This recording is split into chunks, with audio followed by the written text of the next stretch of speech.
अस्मद्गुरुभ्यो नमः। अस्मत्परमगुरुभ्यो नमः। अस्मत्सर्वगुरुभ्यो नमः।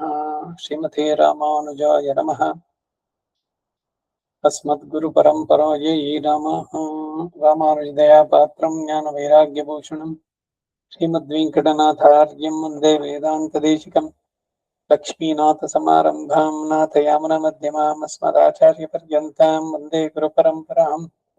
यो नित्यमच्युतपदाम्बुजयुग्मरुक्मं व्यामोहतस्तदितराणि तृणाय मेने अस्मद्गुरोर्भगवतोऽस्य दयैकसिन्धोः रामानुजस्य चरणौ शरणं प्रपद्ये।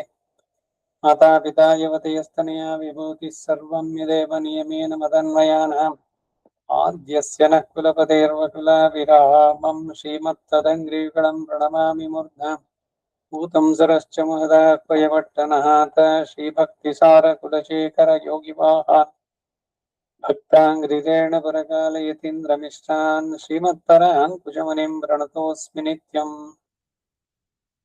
विख्यातो यति सार्वभौमजलदेश्चन्द्रोपमत्वेन यः श्रीभाष्येण यदन्वयाः सुविदिताः श्रीविष्णुचित्तादयः व्याख्यां भाष्यकृताज्ञयोपनिषदां योद्धामि डीनां यधात् पूर्वं तं कुरुकेश्वरं गुरुवरं कारुण्यपूर्णं भजे। नाथं पङ्कजनेत्ररामयामुना वास्तव्यमालाधरान् योगीन्द्रं कुरुकेशचन्द्रजलधिं गोविन्दपुरादिवौ भट्टार्यं निगमान्तयोगिजगदाचार्यौ सकृष्णद्वयौ वन्दे माधवपद्मनाभसुमनः कोलेशदेवादिपान् திருவருண்மால் சேனை முதலை ஷடகோபநாதமுனி ஸ்ரீருய்யக்குண்டார் மணக்கால் நம்பி சென்றாம் ஆளவந்தார் குருமாலாதரர் குருஹைப்பிரார் கண்பாம்யதிராஷர் கோவிந்தர் கூரேஷர் பிரியவட்டர் வேதாந்த முனிவர் திருக்கண்ணர் கண்புடியனம் பிள்ளை இவரீடளித்தற்கு ஏய்ந்த குருமாதவர் பத்மநாபர் இவரருளாளர்த்தம் திருவடியுன்னிய தேவ பெருமாள் கைகொண்டருளும் திருமலையாழ்வார் பொன்பதங்கள் முன் வெண்ணுள் சேர்ந்தனமே. பக்தாமிருதம் விஸ்வஜனானுமோதனம் சர்வார்த்ததம் ஸ்ரீஷடகோபவாங்மயம் சஹசிரசாகோபனிஷத்சமாகமம் நமாம்யஹம் திராவிட வேதசாகரம்.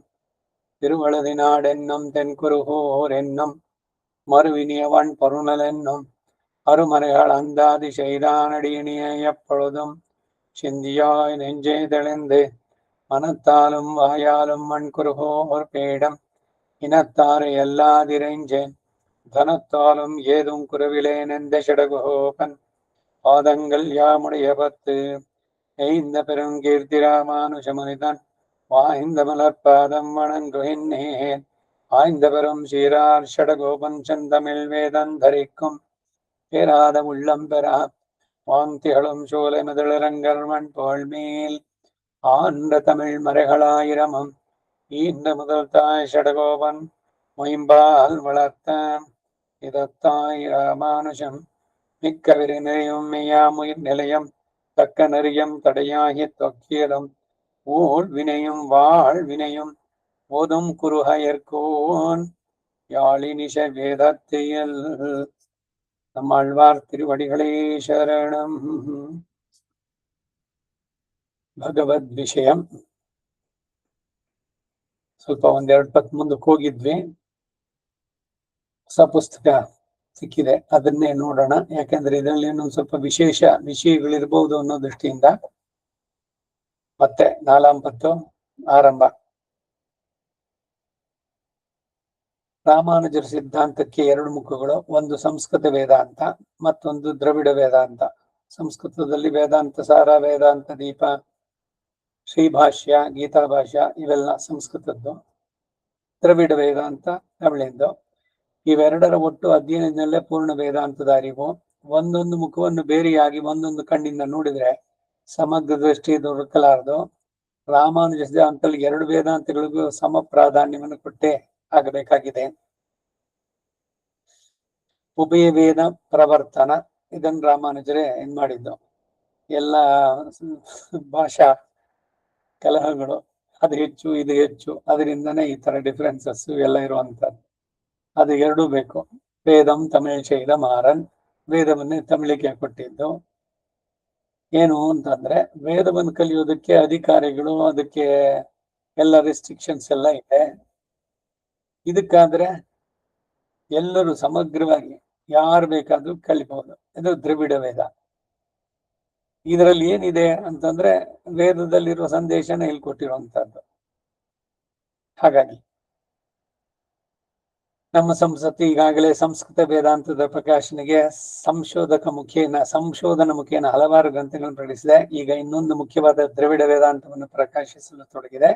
ಈ ದಿಶೆಯಲ್ಲಿ ಸರ್ಕಾರದೊಂದಿಗೆ ವ್ಯವಹರಿಸಿ ಭಗವದ್ ವಿಷಯಂ ಎಂದು ಹೆಸರುವಾಸಿಯಾದ ಉದ್ಗ್ರಂಥವನ್ನ ಕನ್ನಡ ಭಾಷೆಯಲ್ಲಿ ಪ್ರಕಟಿಸಲು ಸಹಾಯಧನ ಪಡೆದಿದೆ. ಅಕಾಡೆಮಿ ಆಫ್ ಸಾಂಸ್ಕೃತಿಕ್ ರಿಸರ್ಚ್ ಗೌರ್ಮೆಂಟ್ ಇದರಿಂದಾನು ಏಡಿಯಿಂದ ಈ ಪುಸ್ತಕದ ಪ್ರೊಡಕ್ಷನ್ ಮಾಡಿದೆ. ಈಗಾಗಲೇ 3 ಸಂಪುಟಗಳನ್ನು ಪ್ರಕಟಿಸಿದೆ. ತಮಿಳುನಾಡಿನ ಆಳ್ವಾರ ಪರಂಪರೆಗೆ ಸೇರಿದ ಖ್ಯಾತ ಗುರು ಶ್ರೀ ನಮ್ಮಾಳ್ವಾರ್ ಅವರ ತಿರುವಾಯ್ಮೊಳಿ ಎಂಬ 1102 ಪದ್ಯಗಳುಳ್ಳ ಮಹಾಗ್ರಂಥವನ್ನು ಅನುಗ್ರಹಿಸಿದ್ರು. ಈ ಶೀರ್ಷಕದ ಸರಳ ಅನುವಾದದ ಸಿರಿಬಾಯ ನುಡಿ ಹೊಂದಿದ್ದಾರೆ.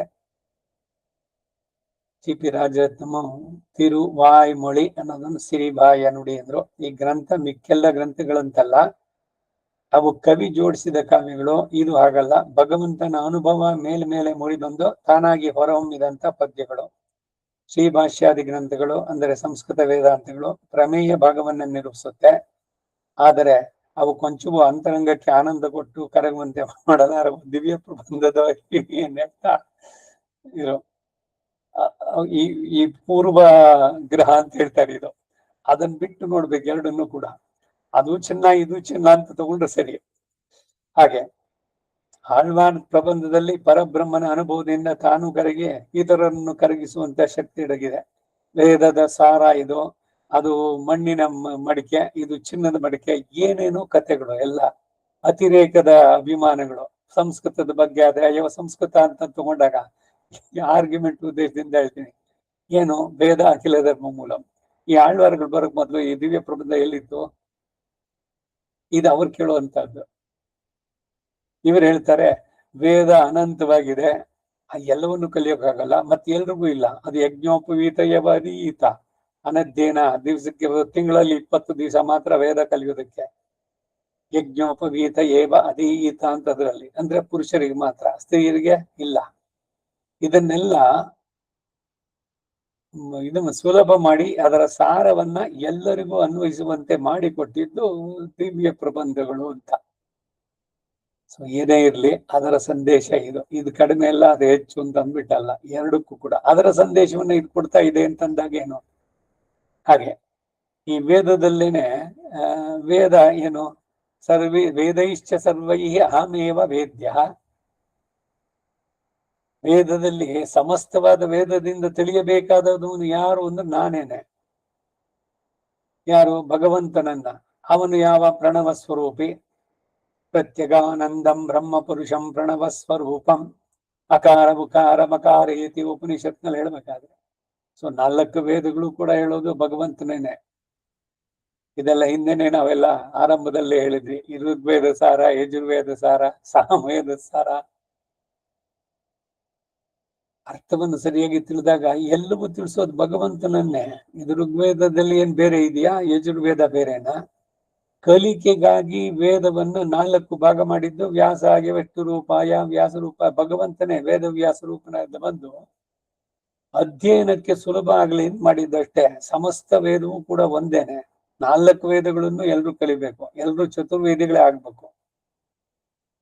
ಅದು ಅಧಿಕಾರಿಗಳಿಗೆ ಅಂತ ಇದ್ದಿದ್ದು. ಅದಕ್ಕಾಗಿ ಆಳ್ವಾರದು ಇವುಗಳ ಕೃತಿದೇನು ಅಂದ್ರೆ ಯಾರು ಬೇಕಾದ್ರೂ ಹೇಳ್ಬೋದು. ವರ್ಣ ಆಶ್ರಮ ಇವೆಲ್ಲ ಏನು ರಿಸ್ಟ್ರಿಕ್ಷನ್ಸ್ ಎಲ್ಲ ಇದಕ್ಕೆ. ಪುರುಷರು, ಸ್ತ್ರೀಯರು, ಹಿರಿಯರು, ದೊಡ್ಡವರು, ಚಿಕ್ಕವರು ಯಾರು ಬೇಕಾದ್ರೂ ದಿವ್ಯ ಪ್ರಬಂಧವನ್ನ ಅನುಸಂಧಾನ ಮಾಡಬಹುದು. ಈಗ ಸ್ತ್ರೀಯರು ಇದು ವೇದವನ್ನ ಕಲಿಬಾರ್ದು ಅಂತಲ್ಲ, ವೇದದಲ್ಲಿ ಹೇಳಿದ ಅರ್ಥವನ್ನು ಖಂಡಿತ ಗ್ರಹಿಸಬಹುದು. ಸಸ್ವರವಾಗಿ ವೇದದ ಉಚ್ಚಾರಣೆ ಬೇಡ ಅಂತ ಅಷ್ಟೇ ಅಲ್ಲಿರೋದು ರೆಸ್ಟ್ರಿಕ್ಷನ್. ವೇದನೆ ಕಲಿಬೇಡಿ, ಉಪನಿಷತ್ ಕೇಳಬೇಡಿ ಅಂತಿಲ್ಲ. ಬ್ರಹ್ಮಸೂತ್ರ ಎಲ್ಲವನ್ನು ಕೂಡ ಧಾರಾಳವಾಗಿ ಕೇಳಬಹುದು. ವೇದ ಮಂತ್ರಗಳನ್ನ ಸ್ವರ ಸಹಿತವಾಗಿ ಜಪಿಸೋದು ಬೇಡ ಅಂತ ಅಷ್ಟೇ. ಅದಕ್ಕೆ ಮಾತ್ರ ರೆಸ್ಟ್ರಿಕ್ಷನ್. ತಿರುವಾಯ್ಮೊಳಿಗೆ ಅನೇಕ ವ್ಯಾಖ್ಯಾನಗಳಿವೆ. ರಾಮಾನುಜರ ಕಾಲದಲ್ಲೇ ಅವರೇ ಅನುಗ್ರಹಿಸಿದ ಪ್ರವಚವನ್ನ ಅವರ ಆಪ್ತ ಶಿಷ್ಯರೊಬ್ಬರು, ನೋಡಿ ಅವರ ಹೆಸರನ್ನು ಹೇಳೋಲ್ಲ ಇವರು, ಈ ಪೂರ್ವಾಗ್ರಹ ಅಂತ ಹೇಳಿದ್ನೆಲ್ಲ ಇದೆ. ಅವರು ತಿರುಕ್ಕುರ್ವೈಪಿರಾನ್ ಪಿಳ್ಳಾನ್ ಅವರು ಟಿಪ್ಪಣಿಗಳಾಗಿ ಬರೆದಿಟ್ರು. ಇದು ಆರಾಯಿರಪ್ಪಡಿ. ಅದೇ ರೀತಿ ಪರಾಶರ ಭಟ್ಟರ ಪ್ರವಚನ ನಂಜಿಯರ್ ಬರೆದಿಟ್ರು, ಅದು 9,000 ನಂಜಿಯರ್. ಇವರೊಬ್ಬರು ಪರಾಶರ ಭಟ್ಟರ ಜೊತೆ ಅದ್ವೈತಿ. ಅವರು ಚರ್ಚೆಗೆ ಅದು ಬಹಳಷ್ಟು ದಿವಸಗಳಾಯ್ತು. ಪರಾಶರ ಭಟ್ಟರು ಏನು ಭಗವಂತ ರಂಗನಾಥ ನಮ್ಮ ಧರ್ಮದ ಇದು ಇಬ್ಬರದು ಸಮವಾಗಿ ಹೋಗ್ತಾ ಇದೆ ವಾದ ವಿವಾದಗಳು. ಅವಾಗ ಭಗವಂತ ಅವ್ರಿಗೆ ಹೇಳದ್ನಂತೆ, ಏನಿಲ್ಲ ನಿನ್ಗೆ ಒಳ್ಳೆ ಶಿಷ್ಯ ಒಬ್ಬನ ಕೊಡ್ತಾ ಇದ್ದೀನಿ ಅಂತ. ಪರಾಶರ ಭಟ್ರು ಮಾರನೇ ದಿವಸ ಬಂದ್ರು, ಅವರ ಮುಖದಲ್ಲಿ ಇದೆ ನೋಡ್ಬಿಟ್ಟು ಇವತ್ತು ನಾನು ಸೋತೆ ಅಂತ ಅವರೇ ಒಪ್ಕೊಂಡ್ರು ಅಂತ. ಕಡೆಗೆ ಅವರನ್ನ ನಮ್ಮ ಜಿಯರ್ ಅಂತ ಕರೆದ್ರು, ನಂಜಿಯರ್. ಪರಾಶರ ಭಟ್ರು ಆ ನಂಜಿಯರು ಬರೆದಿದ್ದು 9,000 9,000 6,000 ರೀತಿನಲ್ಲಿ. ಆ ನಂಜಿಯರ್ ಶಿಷ್ಯರು ಪ್ರವಚನವನ್ನ ಅವರ ಶಿಷ್ಯರು ಬರೆದಿಟ್ರು, ಅದು 24,000. ಶ್ರೀ ನಂಬಿಳ್ಳಿಯವರ ಕಾಲಕ್ಷೇಪವನ್ನ ಅವರ ಶಿಷ್ಯರಲ್ಲಿ ಒಬ್ಬರಾದ ವಡಕ್ಕು ತಿರುವೀದಿ ಪಿಳ್ಳೆಯವರು ಹಾಗೆ ಬರೆದಿಟ್ರು. ಅದನ್ನ ನಂಬಿಳ್ಳಿಯವರು ನೋಡಿ ಮೆಚ್ಚಿ ಇದು ಕಾಲಕ್ಷೇಪಕ್ಕೆ ಯೋಗ್ಯ ಅಂತ ಪ್ರಮಾಣೀಕರಿಸಿದ್ರು. ಇದು ಈಡು 36,000 ಪಡಿ ಇದೆ, 36,000 ಗ್ರಂಥ ಅಂತ.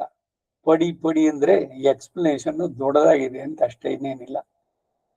ಪುಸ್ತಕ ತಯಾರಾಗುತ್ತಿರುವ ಈ 36,000 ಪಡಿ ಗ್ರಂಥ, ಇದಕ್ಕೆ ಈಡು ಅಂತ ಹೆಸರು. ಇದೇ ಭಗವದ್ ವಿಷಯ, ಇದು ಪೂಜಿಸಲ್ಪಡುವಂತ ಗ್ರಂಥ. ಇದರಲ್ಲಿ ನಿರೂಪಣ ಕ್ರಮವೇ ಅಪೂರ್ವವಾದ್ದು. ಶಕ್ಯಾರ್ಥ, ಲಕ್ಷ್ಯಾರ್ಥ, ವ್ಯಂಗ್ಯಾರ್ಥಗಳನ್ನು ಪ್ರಕರಣಕ್ಕೆ ಹೊಂದುವಂತೆ ಬಹಳ ಸೊಗಸಾಗಿ ಹೃದಯಕ್ಕೂ ಬುದ್ಧಿಗೂ ಒಡನೆ ಅಂಟುವಂತೆ ವಿವರಿಸಿ ಹೇಳಬೇಕಾದ ಅರ್ಥವನ್ನ ಮನದಟ್ಟು ಮಾಡಿಸುತ್ತೆ. ಮೂಲದಲ್ಲಿ ಅಡಗಿರುವ ಅನುಭವವನ್ನ ಸುಲಿದ ಬಾಳೆಯಂತೆ ಸುಖವಾಗಿ ಮೂಡಿಸುತ್ತೆ. ಈ ಉದ್ಗ್ರಂಥವನ್ನ ವಿಷ್ಣು ಚಿತ್ತದಾಸರೆಂಬ ಅಂಕಿತ ನಾಮವುಳ್ಳ ಮೇಲ್ಕೋಟೆಯವರವಾದವರು ಗುರುಗಳಿಂದ ಕೇಳಿ ಸಂಘಿಸಿ ಕನ್ನಡಿಸಿದ್ರು. ಅದನ್ನೇ ನಾವೆಂದೇ ನೋಡಿದ್ದೆ. ಭಕ್ತಿ ಸೋದಾ ಪ್ರತಿಷ್ಠಾನ ಅಂತ ಆ ಒಂದು ಗ್ರಂಥ ಇದ್ ಮಾಡಿ ಮುಡುಂಬೈ ನರಸಿಂಹಾಚಾರ್ಯ ಅಂತ ಕಾಣಿಸುತ್ತೆ ಅವರ ಹೆಸರು, ಅವರು ಬರೆದಿಟ್ಟಿದ್ದು. ಅದು ಸ್ವಲ್ಪ ಸಂಗ್ರಹವಾಗಿತ್ತು, ಇದು ಸ್ವಲ್ಪ ವಿವರವಾಗಿದೆ ಅಷ್ಟೆ. ಇದನ್ನ ಮೊದಲಿಂದ ಇದ್ ಮಾಡಿದ್ದು ಏನು ಅಂತಂದ್ರೆ ಇದ್ರಲ್ಲಿ ವಿಶೇಷ ಯಾಕೆ ಪುನಃ ಮೊದಲನೇ ನಾಲಾಂಪತ್ತು ಮೊದಲಿಂದ ಶುರು ಮಾಡ್ತಾ ಇದ್ದೀನಿ ಅಂದ್ರೆ ಸ್ವಲ್ಪ ವಿಶೇಷ ವಿಷಯಗಳಿದ್ದಲ್ಲಿ ಸಿಗ್ಬಹುದು ಅನ್ನೋ ದೃಷ್ಟಿಯಿಂದ. ಈಗಾಗಲೇ ಭಗವದ್ಗೀತೆಯ 3 ಸಂಪುಟಗಳನ್ನು ಪ್ರಕಟಿಸಿ ಓದುಗರಿಗೆ ಅರ್ಪಿಸಲಾಗಿದೆ. ಈಗ 4ನೇ ಸಂಪುಟ ಆರಿಸೋದಕ್ಕೆ ಸಂತೋಷವಾಗುತ್ತೆ. ಪ್ರಪನ್ನ ಜನ ಕೂಟಸ್ಥರಾದ ಶಟಗೋಪರೆಂದು ಪ್ರಸಿದ್ಧರಾದ ಆಳ್ವಾರಗಳಲ್ಲಿ ಶ್ರೇಷ್ಠರಾಗಿರುವ ನಮ್ಮ ಆಳ್ವಾರವರು ಭಗವಂತನ ದಿವ್ಯ ಗುಣಗಳನ್ನ ನಾಯಕ ಭಾವದಿಂದ ಅನುಭವಿಸಿ ಅದರ ರಸಾನುಭವವನ್ನು ನಮಗೆ ಉಣಬಡಿಸಿದ್ದಾರೆ. ಅದೇ ತಿರುವಾಯ್ಮೊಳಿ. ರಸಸ್ವರೂಪನಾದ ಪರಮಾತ್ಮನ ಅಖಿಲ ಹೇಯ ಪ್ರತ್ಯನೀಕ ಕಲ್ಯಾಣ ಗುಣಗಳಿಗೆ ಮಾರು ಹೋಗಿರುವ ನಮ್ಮಾಳ್ವಾರವರು ಸ್ವತಃ ಸಾಕ್ಷಾತ್ಕರಿಸಿಕೊಂಡು ಅನುಭವಿಸಿದ್ದಾರೆ. ಅವರ ಒಂದೊಂದು ಶ್ರೀ ಸೂಕ್ತಿಯು ಅನಿರ್ವಚನೀಯವಾದ ಅವರ ಭಗವತ್ ಪ್ರೇಮವನ್ನು ಹೊರಸೂಸುತ್ತೆ. ಅವರ ಸೂಕ್ತಿಗಳನ್ನು ಅನುಸಂಧಾನ ಮಾಡಿದಾಗ ಆಗುವ ಆನಂದಾನುಭವ ವರ್ಣನಾತೀತವಾದದ್ದು. ಇವರ ಈ ದಿವ್ಯ ಗ್ರಂಥ 1,102 ಪಾಶುರಗಳನ್ನು ಕೂಡಿದ್ದು ಒಟ್ಟು 10 ಶತಕಗಳಾಗಿ ವಿಂಗಡಿಸಲಾಗಿದೆ. ಶತಕಗಳು ಅಂದ್ರೆ 100 ಪಾರಾಯಣಕ್ಕೋಸ್ಕರ ಒಂದೊಂದು ಶತಕವು 10 ದಶಕಗಳಾಗಿ ಪುನಃ ವಿಭಕ್ತಿಗೊಂಡಿದೆ.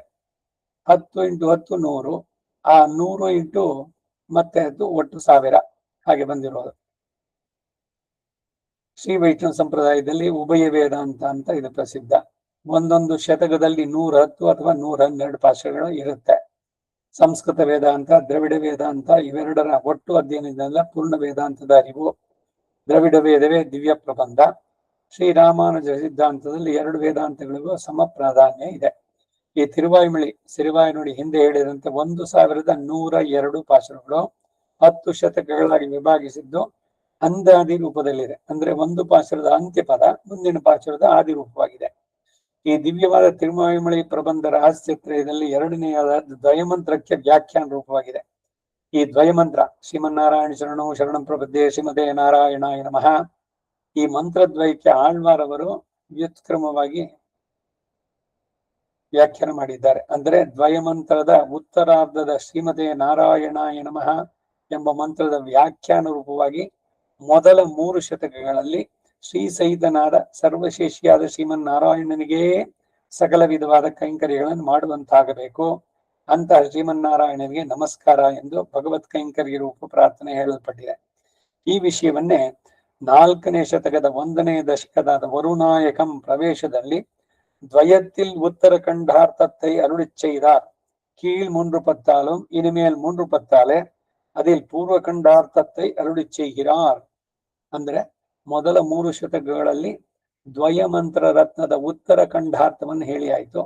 ಇನ್ನು ಮುಂದಿನ 3 ಶತಕಗಳಲ್ಲಿ ದ್ವಯದ ಪೂರ್ವ ಖಂಡಾರ್ಥವನ್ನು ಹೇಳ್ತಾರೆ ಅಂತ.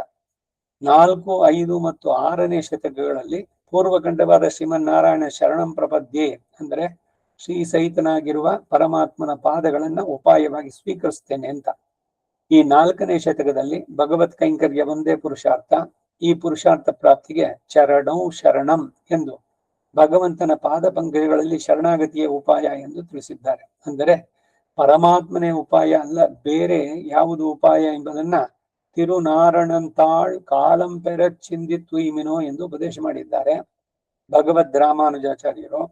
ವರುಣಾಯಕಂನ ಮೊದಲು 10 ಪಾಶುರಗಳು ತಿರುನಾರಾಯಣಪುರದ ಅಧಿದೈವ ತಿರುನಾರಾಯಣನ ಕುರಿತು ನಮ್ಮಾಳ್ವಾರವರಿಂದ ಹಾಡಲ್ಪಟ್ಟಿದೆ ಎಂದು ಸಮರ್ಪಿಸಿದ್ದಾರೆ.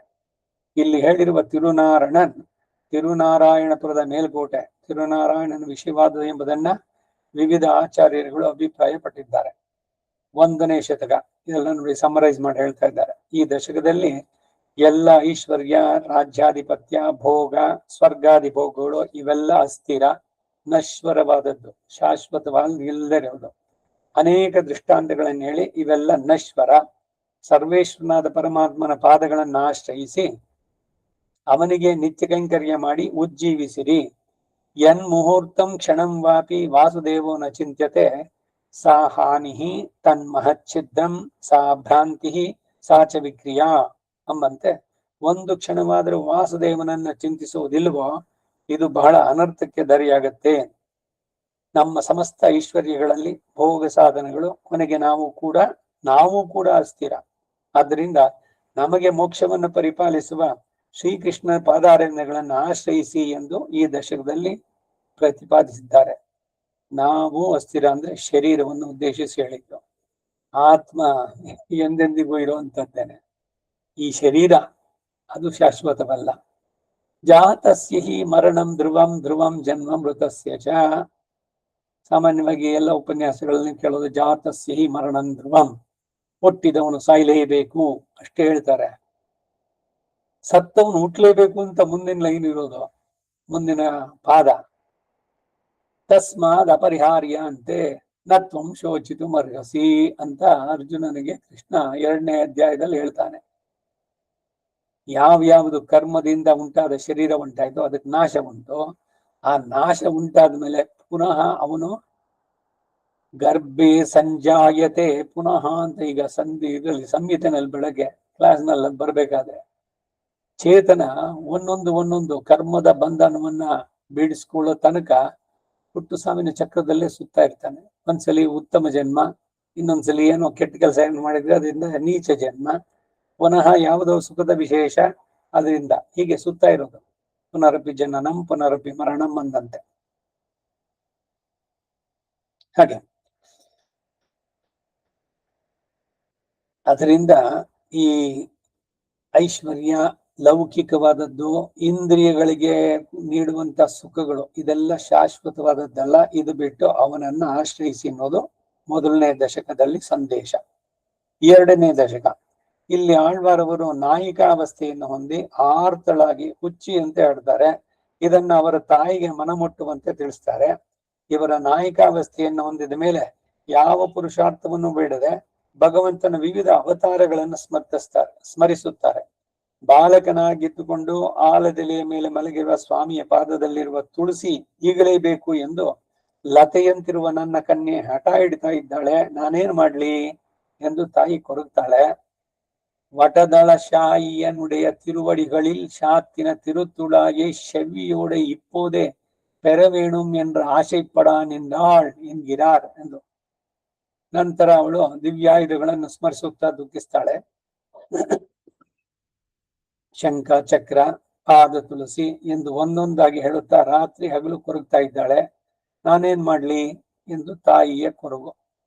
அவனுடைய ஆயுதாதிகளை காண வேணும் என்று சொல்லப்புக்கு முடிய சொல்ல மாட்டாதே நோவுபடா நின்றாள் என்கிறான். நங்க நீர் நீருமோர் பெண்ணை துகில்கினீர் எங்கனே சொல்லுகேன் யான் பெத்த வேளையை செங்கென்னும் செக்கரமென்னும் துளா என்னும் ಇಂಗನೇ ಸೊಲ್ಲು ಮಿರಾಪಹಲ್ ಎನ್ ಶೈಹೇನ್. ಮೂರನೇ ದಶಕ ಕೋವೈವಾಯಾಳ್ ಅದಕ್ಕೆ ಪ್ರವೇಶ. ಹಿಂದಿನ ದಶಕದ ಅನುಸಾರದಂತೆ ಪರಮಾತ್ಮನ ಅವತಾರಗಳನ್ನ, ಪಾದ ತುಳಸಿಯನ್ನ, ಶಂಖಚಕ್ರಾದಿ ಆಯುಧಗಳನ್ನ ಈಗಲೇ ಹೊಂದಿ ಅನುಭವಿಸಬೇಕು ಎಂಬ ಇವರ ಎಲ್ಲ ಉತ್ಕಟ ಇಚ್ಛೆಯನ್ನ ಭಗವಂತ ದಯಪಾಲಿಸ್ತಾನೆ.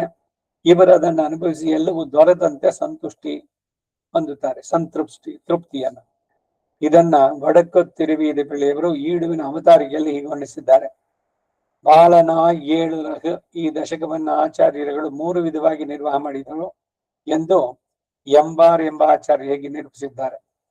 ಎಂಬಾರು ರಾಮಾನುಜರ ತಾಯಿ ತಂಗಿ ಮಗ, ಎಂಬೆರು ಮಾನಾರ್ ಅಂತ ಅವ್ರಿಗೆ ಹೆಸರಿಟ್ರು. ಎಲ್ರಿಗೂ ಅಲ್ಲಿ ಕನ್ಫ್ಯೂಷನ್ ಅಂತೇಳಿ ಇವರು ಗುರುಗಳ ಹತ್ರ ಬಂದು ನನ್ಗೆ ನಿಮ್ಮ ಹೆಸರೇ ಇಡೋದು ಬೇಡ ಅಂತೇಳಿ ಎಂಬಾರ್ ಅಂತಾಗಿತ್ತು. ಗೋವಿಂದ ಚಂದ್ರನೇ ಬೇಕು ಎಂದು ಹಠ ಹಿಡಿದ ಮಗುವಿಗೆ ಹೇಗೆ ತಾಯಿಯು ತೆಂಗಿನಕಾಯಿಯನ್ನು ಕೊಟ್ಟು ಸಮಾಧಾನ ಪಡಿಸ್ತಾಳೋ ಹಾಗೆ ಭಗವಂತನ ಬೇರೊಂದು ಗುಣವನ್ನು ತೋರಿಸಿ ಅದನ್ನು ಅನುಭವಿಸುವಂತೆ ಮಾಡಲು ಆಳ್ವಾರ್ ಅದನ್ನೇ ಅನುಭವಿಸ್ತಾರೆ.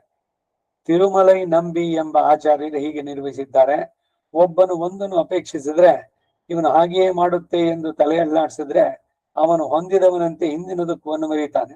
ಅದರಂತೆ ಆಳ್ವಾರ್ ಏನು ಅಪೇಕ್ಷೆ ಪಟ್ರೋ ಅದನ್ನು ನೆರವೇರಿಸುವನು ಅಂತ ಹೇಳಿದಾಗ ಆಳ್ವಾರ್ ಅವರು ಎಲ್ಲವನ್ನೂ ಹೊಂದಿದವರಂತೆ ಅನುಭವಿಸಿದರು ಎಂದು ನಿರೂಪಿಸಿದ್ದಾರೆ. ಭಟ್ಟರ್ ಪರಾಶರ ಭಟ್ರು ಭೂತ ಭವಿಷ್ಯದ ವರ್ತಮಾನವನ್ನು ಈಗಲೇ ಅನುಭವಿಸಬೇಕು ಎಂದು ಆಸೆಪಟ್ಟ ಆಳ್ವಾರಿಗೆ ಹಾಗೆ ಅನುಭವಿಸುವಂತ ಹೇಳ್ತಾನೆ ಎಂದು ನಿರ್ವಹಿಸಿದ್ದಾರೆ. ಈಗ ಈ ದಶಕದಲ್ಲಿ ನಾಯಿಕಾವಸ್ಥೆಯನ್ನು ಪಡೆದ ಆಳ್ವಾರ್ ಅವರು ಪರಮಾತ್ಮನ ಲೀಲೆಗಳನ್ನ, ಭಗವದ್ ಅನುಭವಗಳನ್ನ ಪಡೆದ್ರು. ಪರಮಾತ್ಮನ ಪ್ರೀತಿಯ ಅತಿಶಯವನ್ನು ಅನುಸಂಧಾನ ಮಾಡುತ್ತಾ ಅದರಲ್ಲಿ ತಲ್ಲೀನರಾಗಿ ತಮ್ಮನ್ನ ಅವರಿಗೆ ಸಮರ್ಪಿಸಿಕೊಂಡು ಸಂತುಷ್ಟರಾಗ್ತಾರೆ. ಮುಂದಿನ ದಶಕ 4ನೇದು ಮಣ್ಣೆ ಇರಂದು ಅದರ ಪ್ರವೇಶ. ಹಿಂದಿನ ದಶಕದಲ್ಲಿ ನಾಯಿಕಾವಸ್ಥೆ ಪಡೆದು ಅವನ ಈ ಅನುಭವಗಳನ್ನು ಪಡೆದು ಅನುಸಂಧಾನ ಮಾಡಿ ಉನ್ಮತ್ತರಾದ್ರು. ಇದರಿಂದ ಅವರ ಸ್ವರೂಪವೇ ಎಳೆದು ಹೋಗುವುದೋ ಎಂಬಂತಾಯಿತು. ಆಗ ಪರಮಾತ್ಮನವರ ಸಂಶ್ಲೇಷದಿಂದ ದೂರ ನಿಂತ. ಆಗ ನಾಯಿಕಾವಸ್ಥೆಯಲ್ಲಿದ್ದ ಆಳ್ವಾರರಿಗೆ ವಿರಹಾವಸ್ಥೆಯಿಂದಾಗಿ ಪರಮಾತ್ಮನಿಗೆ ಸದೃಶ್ಯವಾದ ಪದಾರ್ಥಗಳನ್ನು ನೋಡಿ ಅವುಗಳೇ ಪರಮಾತ್ಮ ಎಂದು ಭಾವಿಸಿ ಹತ್ತಿರ ಹೋಗಿ ನೋಡಿ ಕೊನೆಗೆ ಅವನಲ್ಲ ಅಂತ ತಿಳಿದು ಹಿಂದಿರುಗಲಾರದೆ ನೋವನ್ನು ಅನುಭವಿಸ್ತಾರೆ. ರಾಮನು ಸೀತಾ ವಿರಹದ ಸಮಯದಲ್ಲಿ ಮರದಿಂದ ಮರಕ್ಕೆ ಹೋಗಿ ಸೀತೆಯನ್ನು ಕಂಡಿರಾ ಅಂತ ಕೇಳೋದು, ಹೆಂಗಸರು ಯಾರು ಗಂಡಸರು ಯಾರು ಎಂದು ತಿಳಿಯದ ಹುಚ್ಚನಂತೆ ಕಂಡವರನ್ನೆಲ್ಲ ಕೇಳುತ್ತಿರುವಂತೆ ಇವಳು ನಾಯಿಕಾವಸ್ಥೆಯಲ್ಲಿ ಅವಸ್ಥೆ ಪಡ್ತಾಳೆ. ಹೀಗೆ ಇವ ಅವಸ್ಥೆಯನ್ನ, ಅವಳ ತಾಯಿಯ ಅವಸ್ಥೆಯನ್ನ ಕಂಡ ಭಗವಂತ ಬಂದು ಮುಖ ತೋರಿಸಲು ಆಶ್ವಾಸನೆಯನ್ನು ಕೊಡ್ತಾನೆ. ಉಪಸಂಹಾರದಲ್ಲಿ ಈ ದಶಕವನ್ನು ಕಲಿತವರಿಗೆ ಸಂಸಾರ ದುಃಖಗಳು ಹೋಗಿ ಭಗವಂತನ ವಿರಹ ಗಂಧ ಇಲ್ಲದ ಪರಮ ಪದದಲ್ಲಿ ಎಲ್ಲರೂ ಶಿರಸ ವಹಿಸುವಂತಹ ಮೇಲ್ಮೆಯುಡನಿರುವ ಭಾಗ್ಯ ಲಭಿಸುತ್ತೆ ಎಂದು ಫಲಶ್ರುತಿಯೊಂದಿಗೆ ತಿಳಿಸ್ತಾರೆ. ಮುಂದಿನ ಶತಕ 5ನೇದು ವೀತಿರಂದು. ಹಿಂದಿನ ದಶಕದಲ್ಲಿ ಭಗವದ್ ದರ್ಶನದಲ್ಲಿ ಉಂಟಾದ ಉತ್ಕಟ ಇಚ್ಛೆಯನ್ನ ನೆರವೇರಿದಂತೆ ಭಗವಂತನು ತನ್ನ ಎಲ್ಲಾ ವಿಭೂತಿಗಳನ್ನ ಇವರಿಗೆ ತೋರ್ಪಡಿಸಿದ. ಈ ದಶಕದಲ್ಲಿ ತನ್ನ ಲೀಲಾ ವಿಭೂತಿ ಐಶ್ವರ್ಯಗಳನ್ನು ಅನುಸಂಧಾನ ಮಾಡ್ತಾರೆ. ಶ್ರೀರಾಮನಿಗೆ ಸೀತಾ ವಿಯೋಗ ಉಂಟಾದಾಗ ಸುಗ್ರೀವನೇ ಮೊದಲಾದವರನ್ನ ಸೇರಿಸಿಕೊಂಡು ವಿರೋಧಿಗಳನ್ನು ಸದೆಬಡದಂತೆ ಭಗವಂತನು ಆಳ್ವಾರವರಿಗೆ ಇವರ ಭ್ರಮೆ ಮತ್ತು ವಿರಹ ಅವಸ್ಥೆ ಹೋಗದಂತೆ ನಿತ್ಯ ವಿಭೂತಿ ಹಾಗೂ ಲೀಲಾ ವಿಭೂತಿಗಳನ್ನೇ ತೋರಿಸಿ ನೋಡಿ ನನ್ನ ಐಶ್ವರ್ಯವನ್ನ ಅಂತ ತೋರಿಸಿ ಇವರ ಕೈಯಲ್ಲಿ ತಾಳವನ್ನು ಕೊಡಲು ಇವರ ಮಂಗಳಾಶಾಸನ ಮಾಡಿದ್ರು. ಈಗ ಆಳ್ವಾರವರು ಭಗವಂತನ ಗುಣಾತಿಶಯವನ್ನ, ಉಭಯ ವಿಭೂತಿ ಯೋಗವನ್ನ, ಪರಮಾತ್ಮನ ಅವತಾರಾದಿಗಳನ್ನು ಅನುಸಂಧಾನ ಮಾಡುತ್ತಾ ಭಗವತ್ ಕೃಪೆಯಿಂದ ಜ್ಞಾನ ಪಡೆದ ನಾನು ಪ್ರಬಂಧವನ್ನು ಬರೆಯಲು ಸಾಧ್ಯವಾಯಿತು. ಭಗವಂತನ ಅನುಗ್ರಹವೇ ಈ ದಿವ್ಯ ಪ್ರಬಂಧ, ಇದೇ ಫಲ ಎಂದು ಅತ್ಯಂತ ಪ್ರೀತರಾಗ್ತಾರೆ. ಕೊನೆಯಲ್ಲಿ ಫಲಶ್ರುತಿಯಲ್ಲಿ ಹೇಳ್ತಾರೆ, ಇದನ್ನು ಕಲಿತವರಿಗೆ ಭಗವದ್ ಅನುಭವಕ್ಕೆ ವಿರೋಧಿಯಾದ ಪ್ರತಿಬಂಧಕಗಳು ನಾಶವಾಗತ್ತೆ ಅಂತ. ಮುಂದಿಂದು 6ನೇ ದಶಕ ತೀರ್ಪಾರೆ ಯಾಮಿನಿ. ಇಲ್ಲಿ ನಾಯಕಿಯು ಭಗವಂತನ ವಿರಹದಿಂದ ವ್ಯಾಕುಲ ಹೊಂದಿದ್ದಾಗ ತಾಯಿ ಹೆದರಿ ಇದು ಏನಾದರೂ ದೇವತಾಂತರ ಶಾಪದಿಂದ ಬಂದದ್ದೋ, ಏನಾದರೂ ಕ್ಷುದ್ರ ದೇವತೆಯ ಪೂಜೆ ಶಾಂತಿ ಮಾಡಿಸ್ಬೇಕೋ,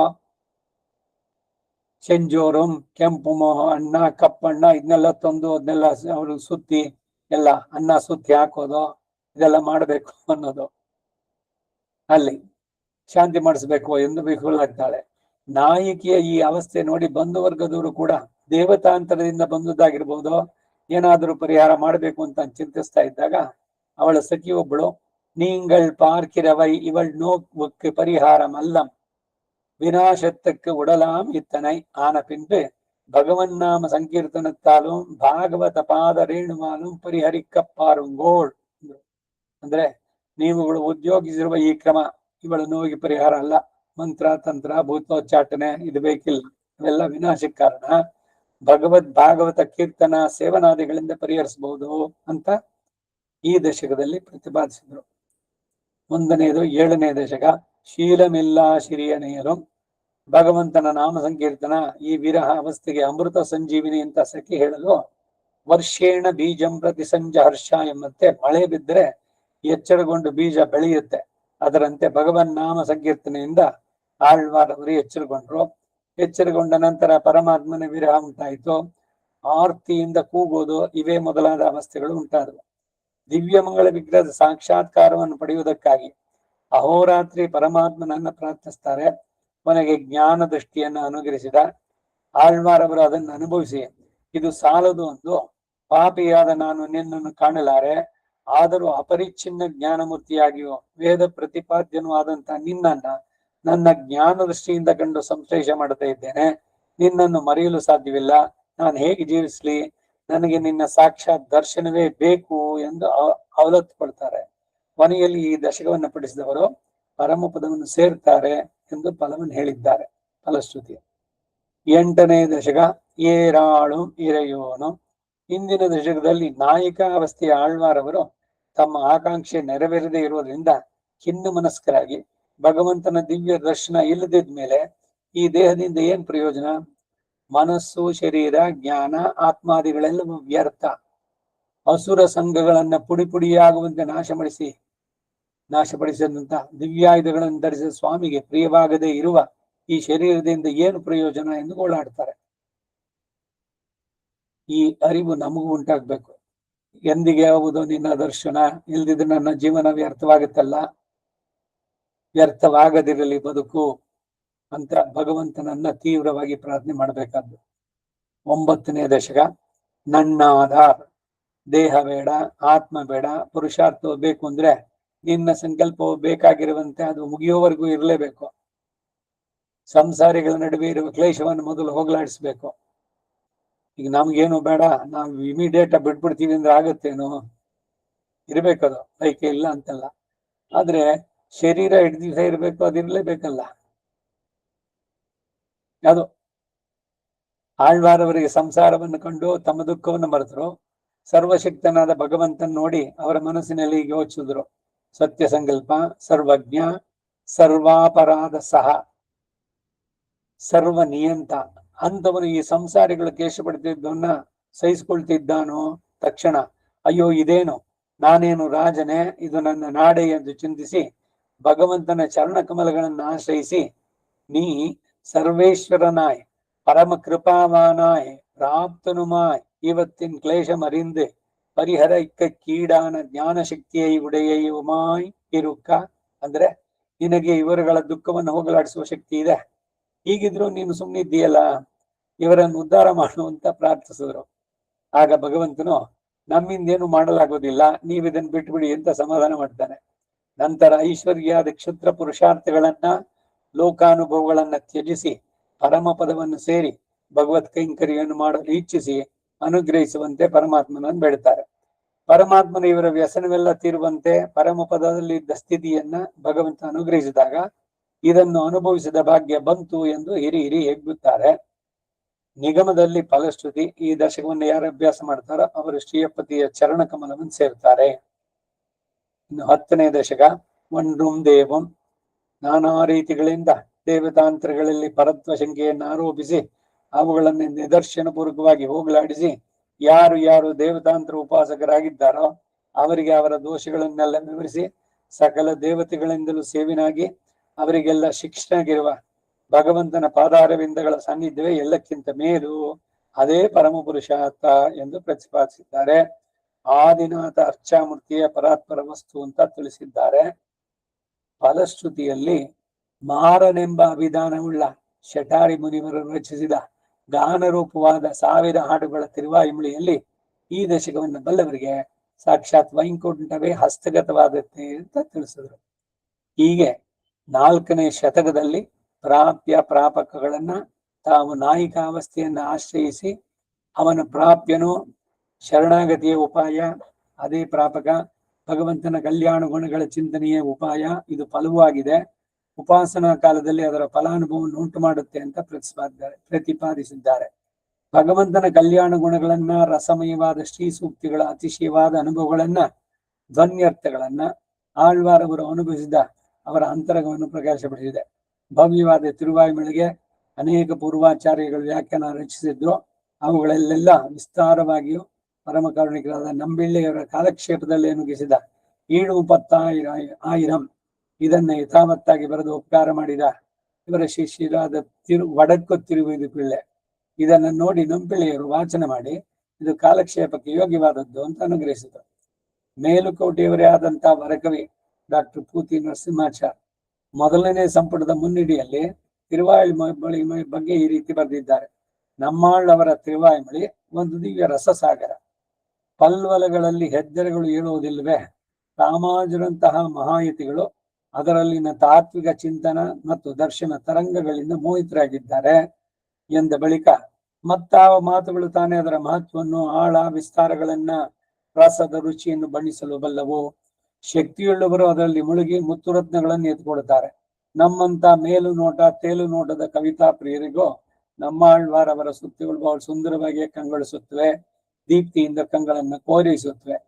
ಆಳ್ವಾರವರು ಪರ, ವ್ಯೂಹ, ವಿಭವ, ಅರ್ಚ, ಅಂತರ್ಯಾಮಿ ಎಂಬ 5 ಪ್ರಕಾರಗಳನ್ನು ಭಗವಂತನ ಕೊಂಡಾಡಿದ್ದಾರೆ.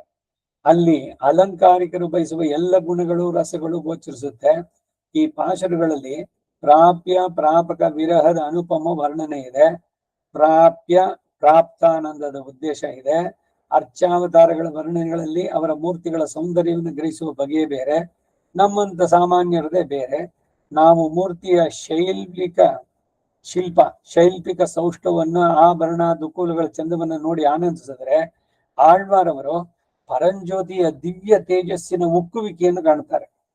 ಉದಾಹರಣೆಗೆ ಇದು ಪೂತಿನ ಬರೆದಂತಹದ್ದು. ನಿನ್ನ ಮುಡಿಯ ಕಾಂತಿಯಾಗಿ ನಿನ್ನ ಮೊಗದ ಕಾಂತಿ ಹರಡಿತೋ,